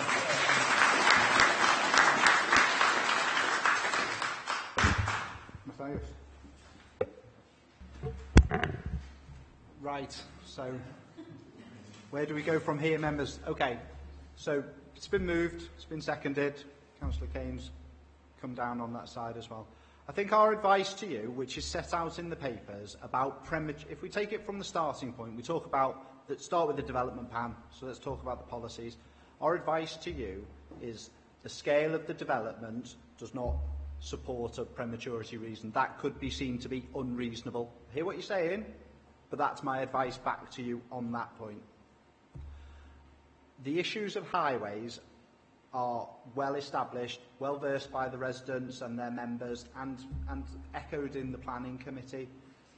It is a tricky junction, there's no doubt, but the test is it severe? Is there that safety issue? It's had a road safety audit done, stage 1. It's been looked at by your officers. It's been reviewed. It's been revised. Schemes have been put in place to mitigate it. I accept what you're saying. You're starting from a difficult junction. But the test is about the level of seriousness, harm, severity. And the advice to you back is that for 60 dwellings with the movement pattern, it can be mitigated. But that wasn't what members are saying, and equally what residents are telling you, and the headmistress of the school as well. So you are in a position where the local plan is very advanced. You have got site-specific issues that you've identified. You've got a good offer in terms of a Section 106, and it's meeting a housing need, and you don't have a 5-year supply. So it is a balanced decision, and members listening to the debate, not all, but most, are minded to say that they aren't comfortable with the content of the plans in front of them. Yes, in 3 or 4 months we'll have a plan, hopefully, if we adopt it and it goes through. But you will still have a drive to deliver houses at on sites that are sustainable in front of you, that are policy compliant, and you have the MPPF telling you you've got to boost supply significantly. So, although you may make a decision now, the issues might not change even once the plan is adopted and then later down the line. It doesn't follow straight away that you have to refuse every planning application for housing. No. So what I'm trying to say to you in front of you is you haven't necessarily got a strong case on prematurity. Yeah, that's our strong advice to you, because it's only 60 houses. It's about scale and going to the heart. It is 61, Councillor, thank you. It's only 61 houses, and that isn't a significant scale in the context of the plan and the delivery of that plan. But you have got site-specific issues that you may want to focus on, because they are more subjective. That's my advice. Okay. Can I ask a question?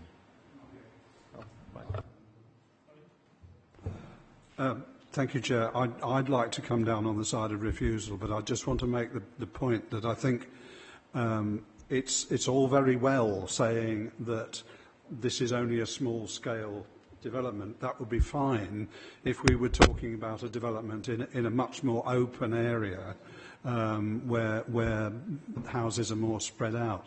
We're talking about a development in an area where there are very serious constraints in terms of the highway network, and I think this is a kind of conflation of the two issues, the highway network and the prematurity. I don't know how you work that out from a planning point of view, but it does seem to me that in these circumstances there is justification for refusal on the grounds that a development of this scale, small though it might be in the overall context, does have a significant impact. Okay.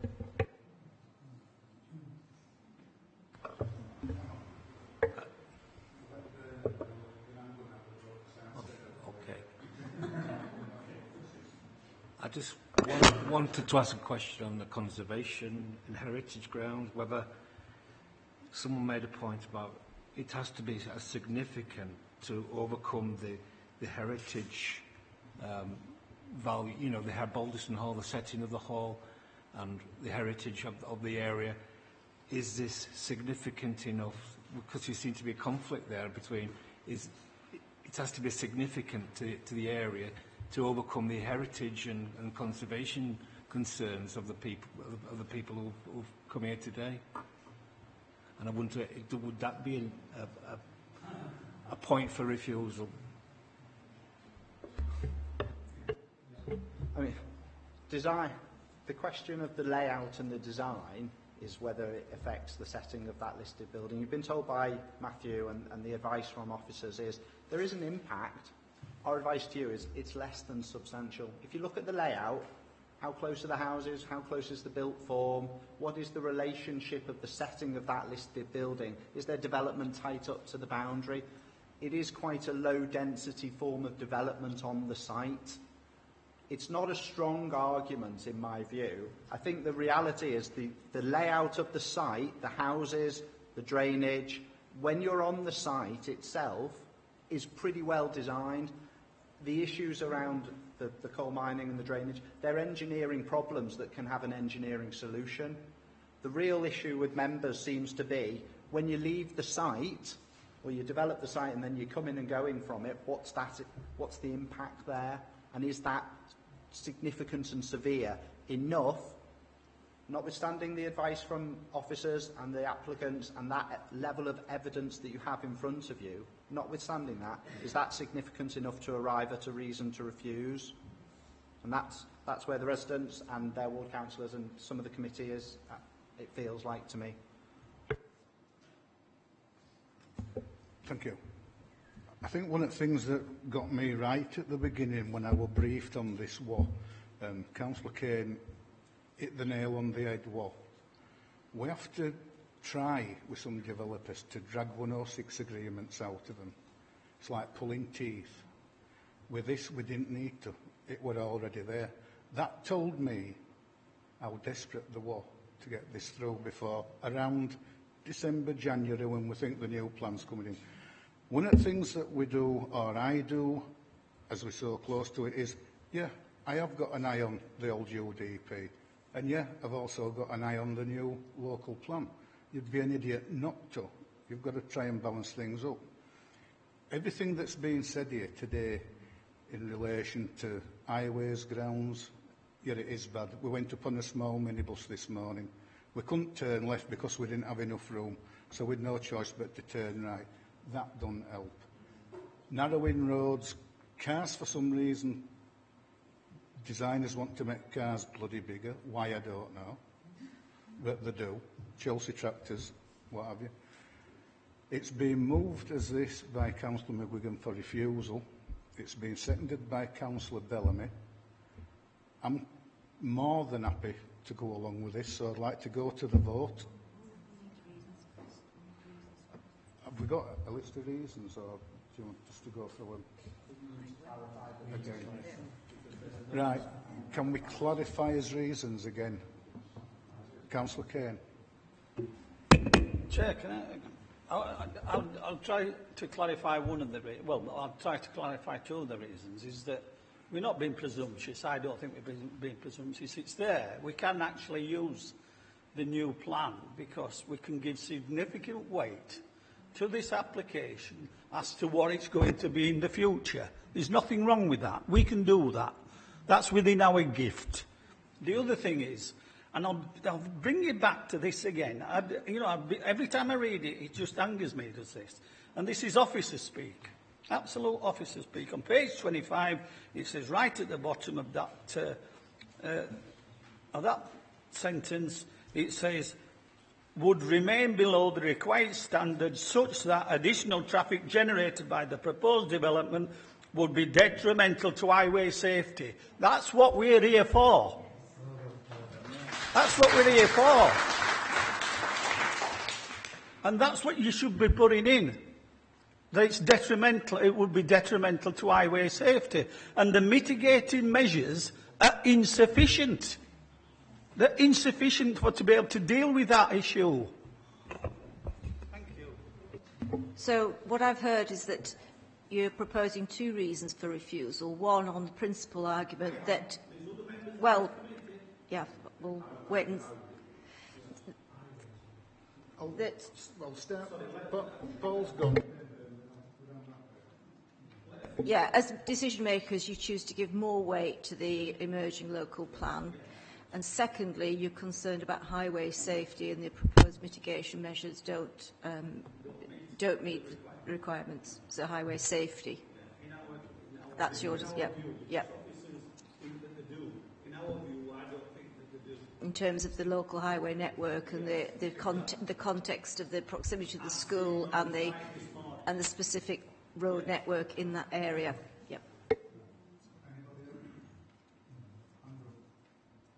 I would support that. I don't think there are any other reasons that we can use. Drainage and mining can be dealt with by conditions, usually. So I think those 2 points are the ones that we should stick with. I agree with that.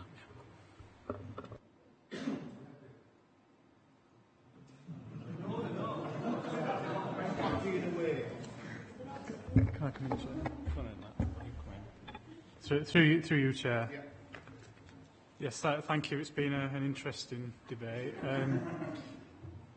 The point we're at the moment is the issue with the emerging local plan and how that's weighed in the planning balance. And what I'm slightly unclear on is, are you suggesting that the prematurity argument comes to the fore?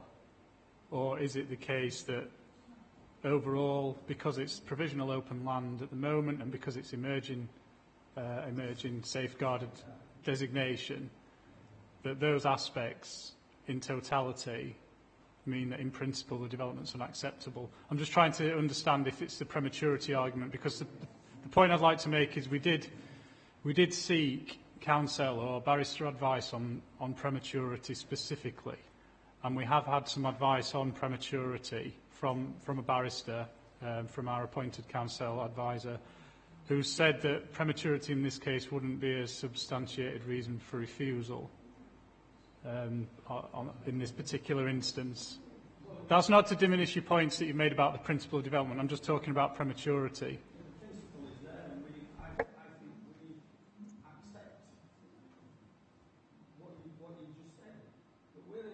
Decision-making group, and we're making a decision on that behalf.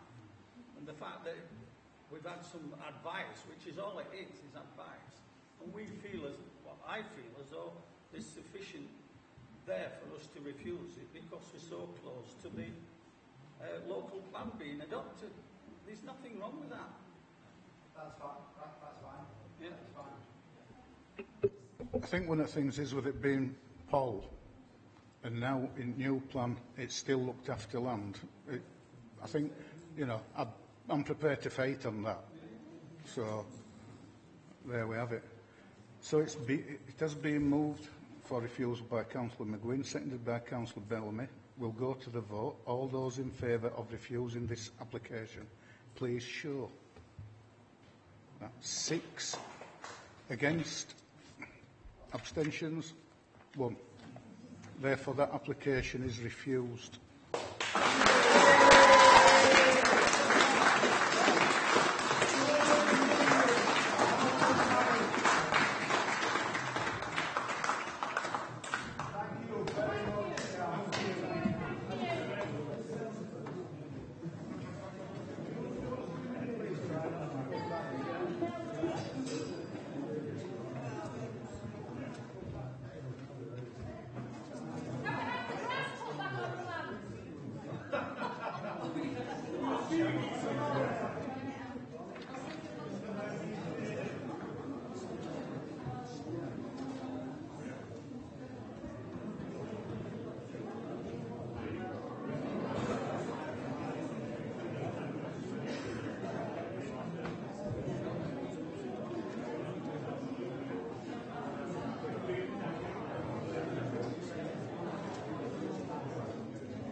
Right. That was interesting. We'll crack on. Next application is for Midlothian Garage at Holmfirth. Bill. Thank you very much, Chair. My name's Bill Toppin and I'm a case officer for this proposal. I also dealt with the outline application. You visited the site this morning and you went in past through the cricket club, through the tennis courts, and then obviously stopped here and then emerged out onto New Mill Lane. Site comprises an area 2.25 hectares on the western side of New Mill Road. The site was formerly occupied by the Midlothian Garage. That's been demolished and the site's been cleared for a number of years, and the site's currently in a derelict and overgrown state. There are two elements to the site. On the New Mill Road frontage, the site is level with the road. Then you go down the existing access, there's quite a steep drop down to the largest portion of the site, which is at a considerably lower level than the New Mill Road, and you saw that this morning. This site has the benefit of an outline approval for residential. The scheme that came before members was for 56 dwellings and a care home. That was approved subject to a Section 106 agreement delivering affordable housing and provision of public open space. And so that Section 106 and that permission is still extant. The site is also allocated to housing on the emerging local plan. This application is for reserved matters for 56 dwellings. The care home element has been omitted from this scheme, and the dwellings are a mixture of of semi-detached, detached, and there's one terrace of properties here, 56 in total.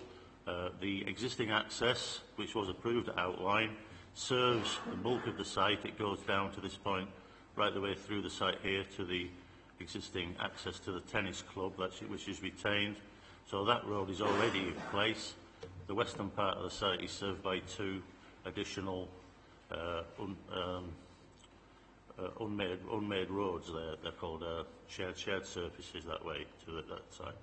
There are a number of trees around the site. There's a planted area in the middle of the site and a large number of mature trees on this banking here. These trees are now covered by a TPO. The reserve matters that are applied for are layout, scale and appearance, and landscaping.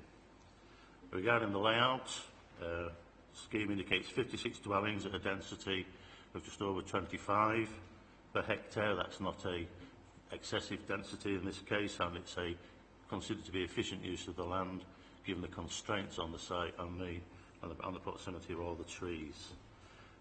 Density is similar to surrounding areas. There's a mix of house types and house densities in the area, so it's not a incompatible density with the area. The areas fronting onto New Mill Road provides a series of semi-detached and terrace properties quite close to the back edge of pavement there.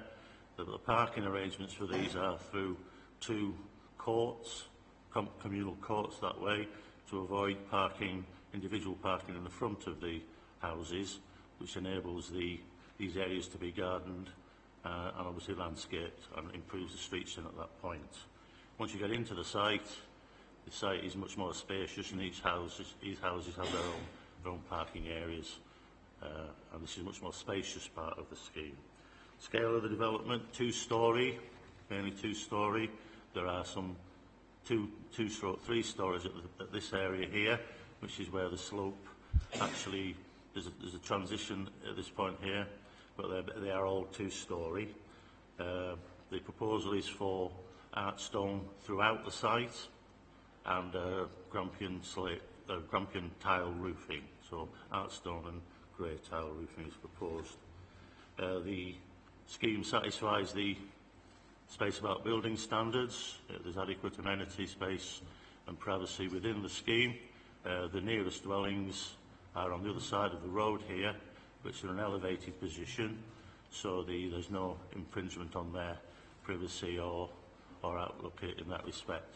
There is one dwelling here, which is a big, large detached one, but that is quite a distance away, and there is screening down the side here. The highway network is sufficient. It works. There's adequate parking within the scheme and turning, and for deliveries, and obviously also for refuse disposal and waste collection. With respect to landscaping, there are two elements to the scheme. Firstly, there's the retention of the existing trees within the site. As I said, the main trees, the most mature trees, are at the western end here. They're part of a much larger tree belt on the side of the valley.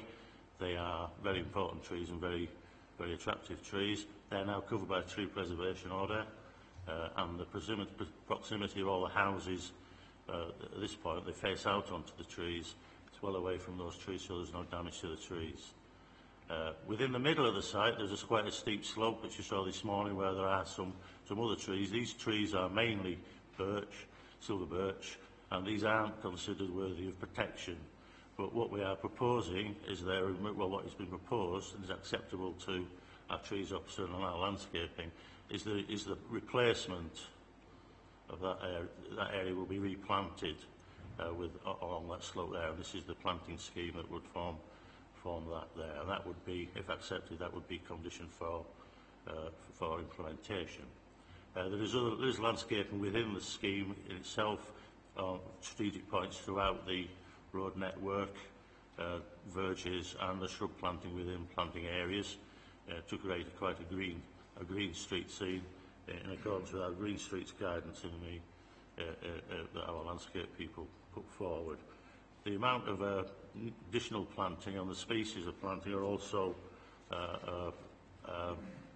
appreciated by our biodiversity officer, and there should be a significant biodiversity enhancement from the new planting. As such, it's considered that the reserve matters are acceptable, and we're recommending approval of them. For clarity, notwithstanding any approval of reserve matters today, the outline application is still extant, and there are a number of conditions on that need to be discharged satisfactorily before any development can commence and before any houses can be occupied. Also, the affordable housing and POS provisions are secured in the extant 106. Refer you to your update. There's just essentially, it's the highway comments. They've just checked the detailed amendments that have come in. They're acceptable, and they have no objections to the scheme now, subject to appropriate conditions. Also, there is a letter which has been sent on behalf of the applicant, or the agent on behalf of the applicant, regarding issues that have been raised, issues of concern regarding remediation of the state of the contaminated nature of the site.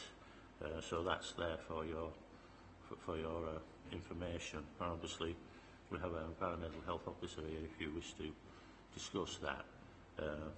That's it, Chair. Our recommendation is for approval of these. Thank you.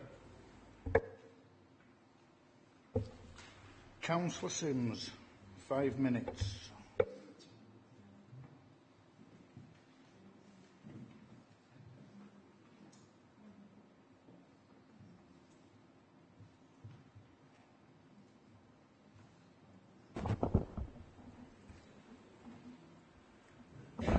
Thank you, Chair. You've got a hard afternoon this afternoon. Well, there we go.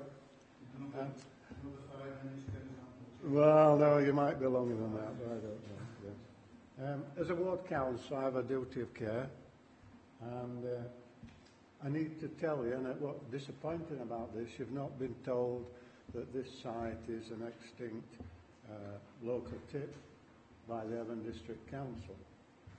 Nowhere to be seen in the report, which in my mind is unfortunate. When Tesco wanted to build on this site, they did a contamination report. I don't suppose you've seen that. I've got it. It's that thick. And they were going to remove it all and put a car park on it, and then the shopping centre further up the site. So they admitted that there was something there that was a problem. I can tell you on first-hand knowledge, because I'm old enough to know, and I knew when it was working, what went down that tip. I can tell you, asbestos, mercury, arsenic, insuldown from engineering, coal tar from coking plant lower down, and all the toxic chemicals that go with that. In those days, of course, there was no check on what went down these landfill sites. Every mill owner, every engineering in the Home Valley stuffed things down there, as well as domestic waste, dead horses, casualties and everything went down there. And it is well known that that site emits methane gas. What worries me here is that in the future, and I've got to put this, because I want my conscience to be clear, and I want this recorded in perpetuity, because I don't want on this site for children in the future to be born with deformities, brain tumours and cancers that have been outcoming when some of these sites have been used. and I want this put down so that future generations, when it happens, or if it happens, that the people that's been dealing with this are taken to task. When the developers have finished this site, they'll walk away. There'll be nothing. And when you start to look at cases, I've looked at them, the onus will come back on the council, on those that made the decision of whatever happens on that site. Now then, the top end of the site, I've no problem with building on. That was where mainly the Midlothian site was, where the petrol pumps and what have you was, and the tanks and that have all been removed. There's no problem on that top end of that site. But at the bottom end of the site, you've got huge problems. They're talking here, pile driving it. Oh, you know, pile driving down in all of that stuff is going to make things worse.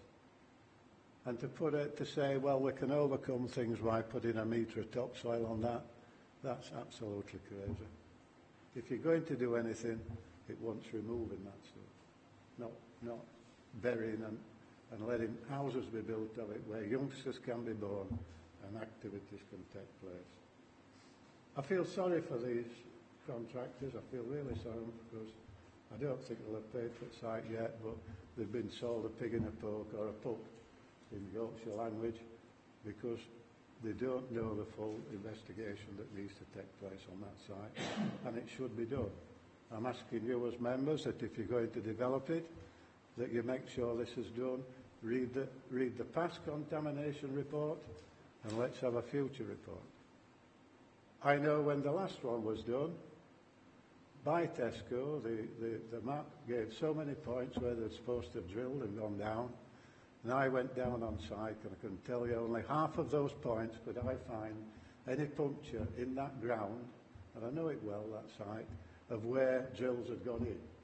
And that told me something, you know, that it wasn't all what they said they'd do.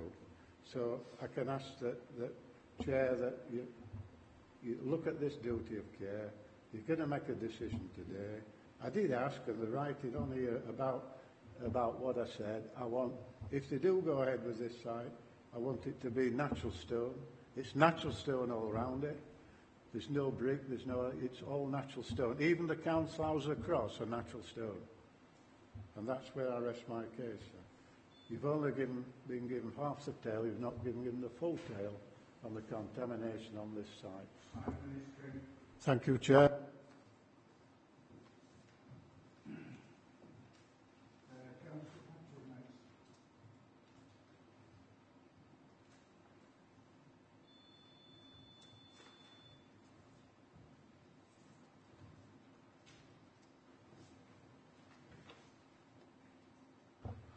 All right, thanks, Chair.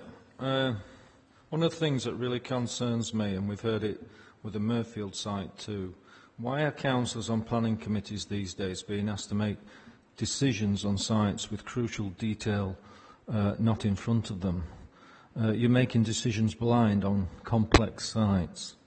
You're asked to delegate approval to officers to resolve all these problems.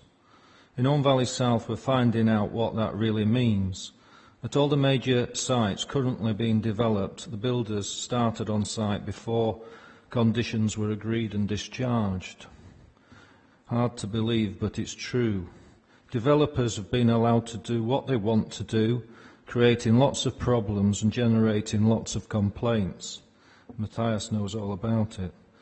Now here we are, we've got 56 homes to be built on top of a tip, a former Urban District Council tip.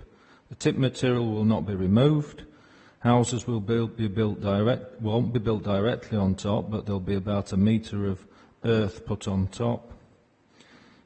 On page 84 of the report, paragraph 9.2 of the officer's report, it refers to main issues. It says, there are a number of preconditions on this approval that will be dealt with and need to be agreed through the discharge of conditions process before any development can commence.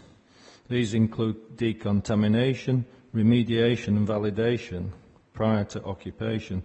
Committee, there is a very strong chance that nothing will be agreed before building commences on site. And in this case, we're not just dealing with problems with drainage, like at schools where we've had flooding. We're dealing with contaminated material. The applicant intends simply to cover up the tip material and build on top of it. In some parts of the site, concrete piles will be driven down into the tip material to support the houses. But the tipped material will remain on site. Councillor Sims has already told you that when Tesco looked at this site, they were going to remove all that material and have it taken away to a controlled tip site. I've seen nothing in the application, and I've read all the documents. I've seen nothing that reassures me, and I've also spoken to the officer, who will no doubt speak in a minute. I've seen nothing that reassures me that this development can be achieved without causing problems for health in the future. Some sites, Chair, should not have houses built on them, and there have been examples up and down the country where homes have been built on tips with dreadful consequences. Did a bit of research on that, and I found there was a site at Totley in Sheffield where they'd had problems. So these sites aren't far and wide; they're quite close by. I think a committee member has to be absolutely certain that this site is going to be safe to build on. And from the information I have seen, I would not support it. I would oppose it. But it's down to you at the end of the day whether you decide to defer it until that information is supplied. It's a difficult decision, but I don't think we should be building housing developments on urban district council tip sites where there were none of the safety controls that you get on today's tip sites, and perhaps some of you wouldn't even build on today's tip sites. But I'm asking you to refuse it for the future health of the people who end up living there, if indeed they buy it, having carried out searches. Thank you. Finally, we have Chris Daly.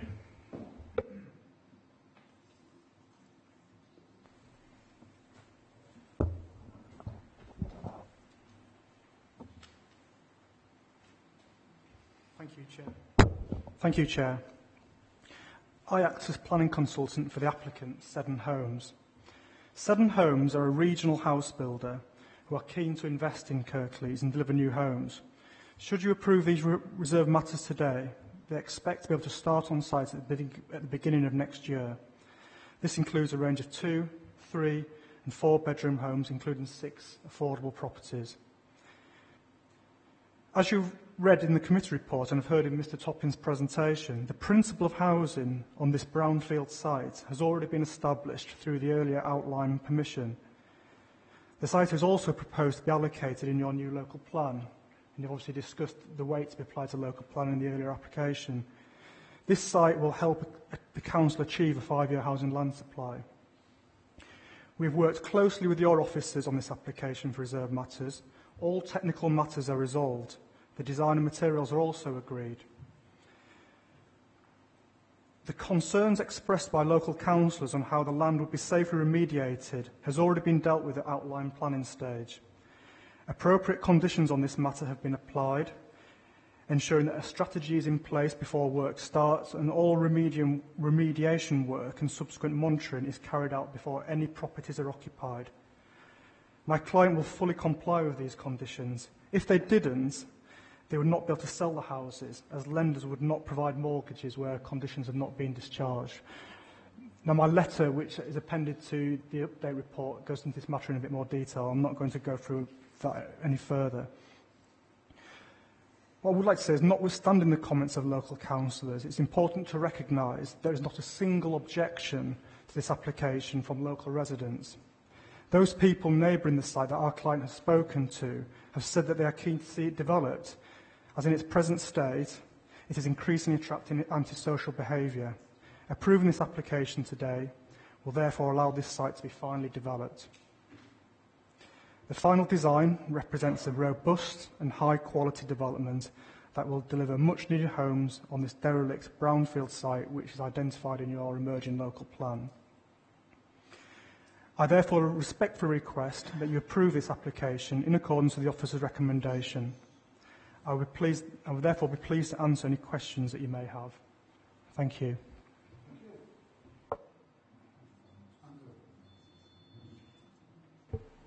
Thank you, Chair. I'd like to start off with a question.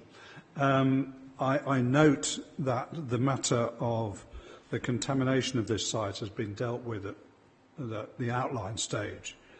But there are, it would appear, some undischarged conditions from that. Is that correct? Yes, obviously the outline application which came before this committee in 2016, there was a principle that was established subject to conditions, some of which were obviously the remediation conditions. There was a phase 2 report with some additional information provided, which went to our environmental health officers, who were happy to recommend that the site could be remediated. Obviously, the scheme still has to come in and be agreed by our environmental health officers, so the remediation scheme has not yet been submitted. Yeah? That will obviously go through the process of being considered by our environmental health officer before it's signed off. And that's a condition. There are other conditions, for example, lighting and drainage and things like that as well, but obviously that's the one of principal concern to the ward. Can I come back on that? So therefore, these conditions need to be discharged before we can proceed with the reserved matters, or can they go along at the same time, as it were? Because I'm somewhat concerned, particularly with the evidence that local members have produced, that we are not starting to do things to a site for which there is another condition that still hasn't been discharged, which may do something to the ground that we might regret later. Sorry, I'm not putting this very well, but it does seem to me that there are things that are somewhat in conflict here. That we could be starting to dig foundations on the site, for instance, when the conditions relating to decontamination have not been dealt with.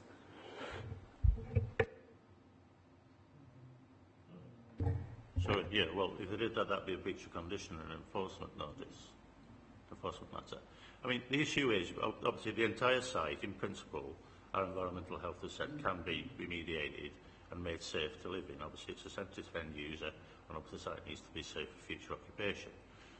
The remediation relates to what scheme is approved. There might be areas that need less remediation and so on. So you need a reserved matters approval, a layout approved, where the roads are going to go, so you can actually validate the remediation at the end of the process. Obviously what you do in garden areas and things like that, all of which is important, that there would be a validation process for a number of plots through that end, yeah. So you need a layout before you can agree a remediation scheme for the layout.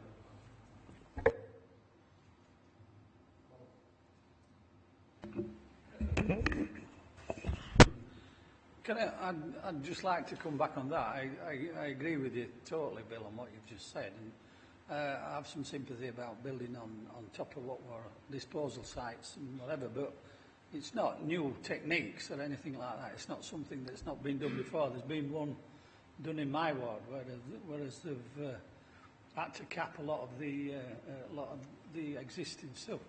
What I'm concerned of, really, is what Andrew has just said, is that we can put another condition on to say that this condition, the previous condition, has got to be completed. The remediation measures have got to be completed before any other works can be done. And I don't think there's anything wrong with that. Because I understand what you're saying. There's no design. There wasn't any design. It was an outline application, so you didn't know where these properties were going to be. But we as members should be asking that that remediation is done prior to any other construction going ahead.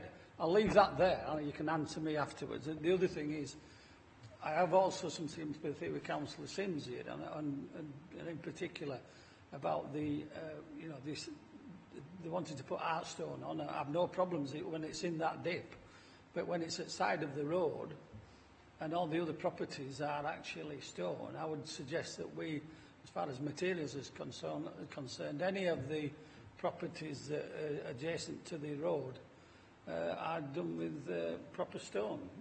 I don't think there's anything wrong with that. I think that's, it's going to be in keeping with the rest of the other properties on there. It doesn't always generally match that, and it's not coarse in the same way, but at least it's stone. And I think I would suggest that's Chair, if we're going to go ahead with that. Thank you, Chair. I think, to be honest, my comments are probably a bit similar to everybody else's. I have no issues with the top end of that site whatsoever, but I do agree there do need to be natural stone on the top end of that site, because everything around it is natural stone. The bottom end of that site, as we've heard, it used to be a tip, and I'm really, really uncomfortable with that, because, to be honest, we have no idea what is under that ground. And I would, I haven't seen any contamination reports from the past at all, and I want to be completely satisfied that no contamination was going to come up at all before I even thought about having any houses built on there, before I'd be happy to say, yeah, okay, that's fine. To put any families living on top of any contaminated ground, to me, I need to be myself happy that I think that land is all right. I don't know. I've got a conscience. That is what it is. So it needs something. I don't know whether we need to see the contamination reports or we need that something brought back to us just to be satisfied that that work can be sort of looked at first before we make this decision. I'm not sure. Just listen to everybody else first. Look, Nazir's here from Public Protection, Environmental Health. He's the land contamination specialist. Does a different role, but that was his background. And it is helpful to bring him in to talk you through this site and what he knows about this site and how we'll deal with the information we get from the developer. I think it's just very important to say that development of previously developed land, if we think about what we've discussed in the last application, is really quite high up the agenda. It's what we want to do. Planning applications facilitate redevelopment of dirty sites and clean them up. Putting on sensitive end users, such as housing or schools or hospitals or whatever, is not inappropriate or contrary to policy, as long as we know what we're putting on, what the land is, what the contamination is, how we deal with it, and then what we put back. As long as we know all of those facets, then that's fine to put housing in those locations. What I think you need from Naz is just a bit of justification and background about what he knows about this site to give you a bit of comfort. But just on the planning conditions, the original outline dealt with the land remediation strategy. What I think you want us to do is be sure that when we get the information from the developer, that we get it in good time and we get it up front, and we ensure that the remediation strategy we agree doesn't create a problem of development coming first and then after. So as long as that message is conveyed, I don't think you need another condition, you've got it. But maybe a bit from Naz just to give you some comfort on background, if that's okay with you, Chair. Thank you, guys. Hello, thank you. Just to put this in some context, I looked at the site report, the Tesco application previously, and in terms of approach to contaminated land government policy, it's always been consistent. Kirklees is no different to most major industrialised towns. We've got a legacy of contaminated land, potentially contaminated land because we've had a lot of industrial activity. The government driver in general has been where you've got such sites, you develop them or you secure remediation if necessary through the planning process. So somebody comes in, does an investigation, identifies what the issues are, cleans it up to an appropriate standard, so the threshold for residential with gardens will be greater to protect human health than it would be for a commercial end use or for a car park. So with respect to this specifically, I looked at the report in 2008 when the Tesco application came through, and we were aware of the site history, so we know it's been tipped on, we know it's a quarry, we know it was a landfill site. Not necessarily in that particular order. So we knew there was generation potential in terms of ground gases, and in terms of the investigations, the previous investigation, NOAA identified that, and the most recent investigation in 2015 of the report identified issue again. So we know there's ground gases, we know there's contamination issues. We've agreed an investigation process. There's government guidance about how investigations should be conducted, a minimum threshold for investigations, the contaminants for which they should be testing, and the amount of gas monitoring that's needed.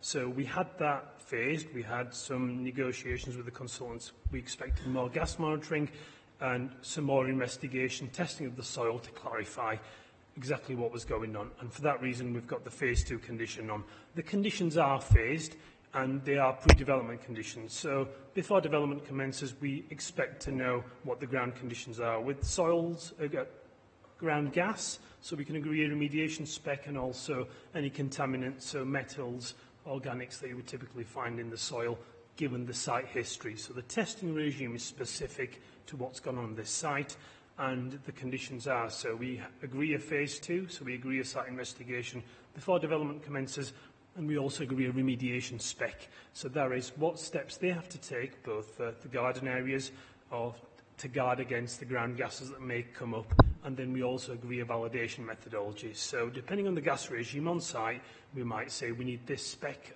of protection, we agree that, and we say how they are going to go and validate it.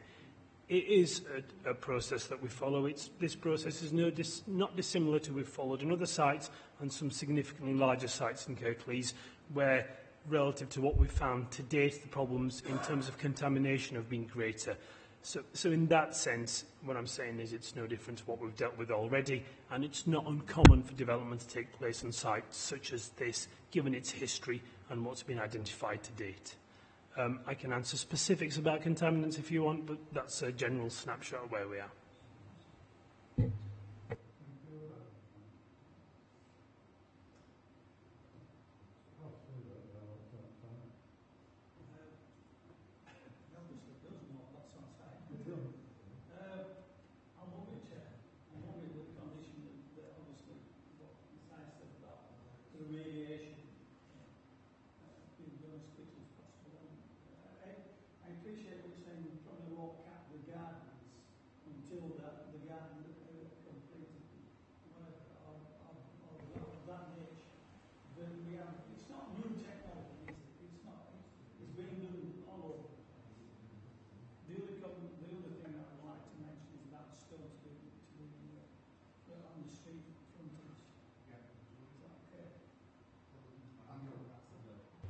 Can I second that, Chair? But also, I think there should be something in here which says that if any issues arise, that it should come back to committee, because yes. If that does prove to be a problem, and given that there are some unknowns involved in the site, I think we should have the option to have it back to committee. But I'll second it. Right. Sorry, Chair, just the movement approval. The stone on these properties, is that what you're all asking for? Not these, but the ones on the front. Okay. Yeah, that's what's stone. Right, it's being moved by Councillor Kane, seconded by Andrew. Those in favour, please show. 5-4. Against? 1. Abstentions? 1. Therefore, that has been passed. I believe that's it. Thank you.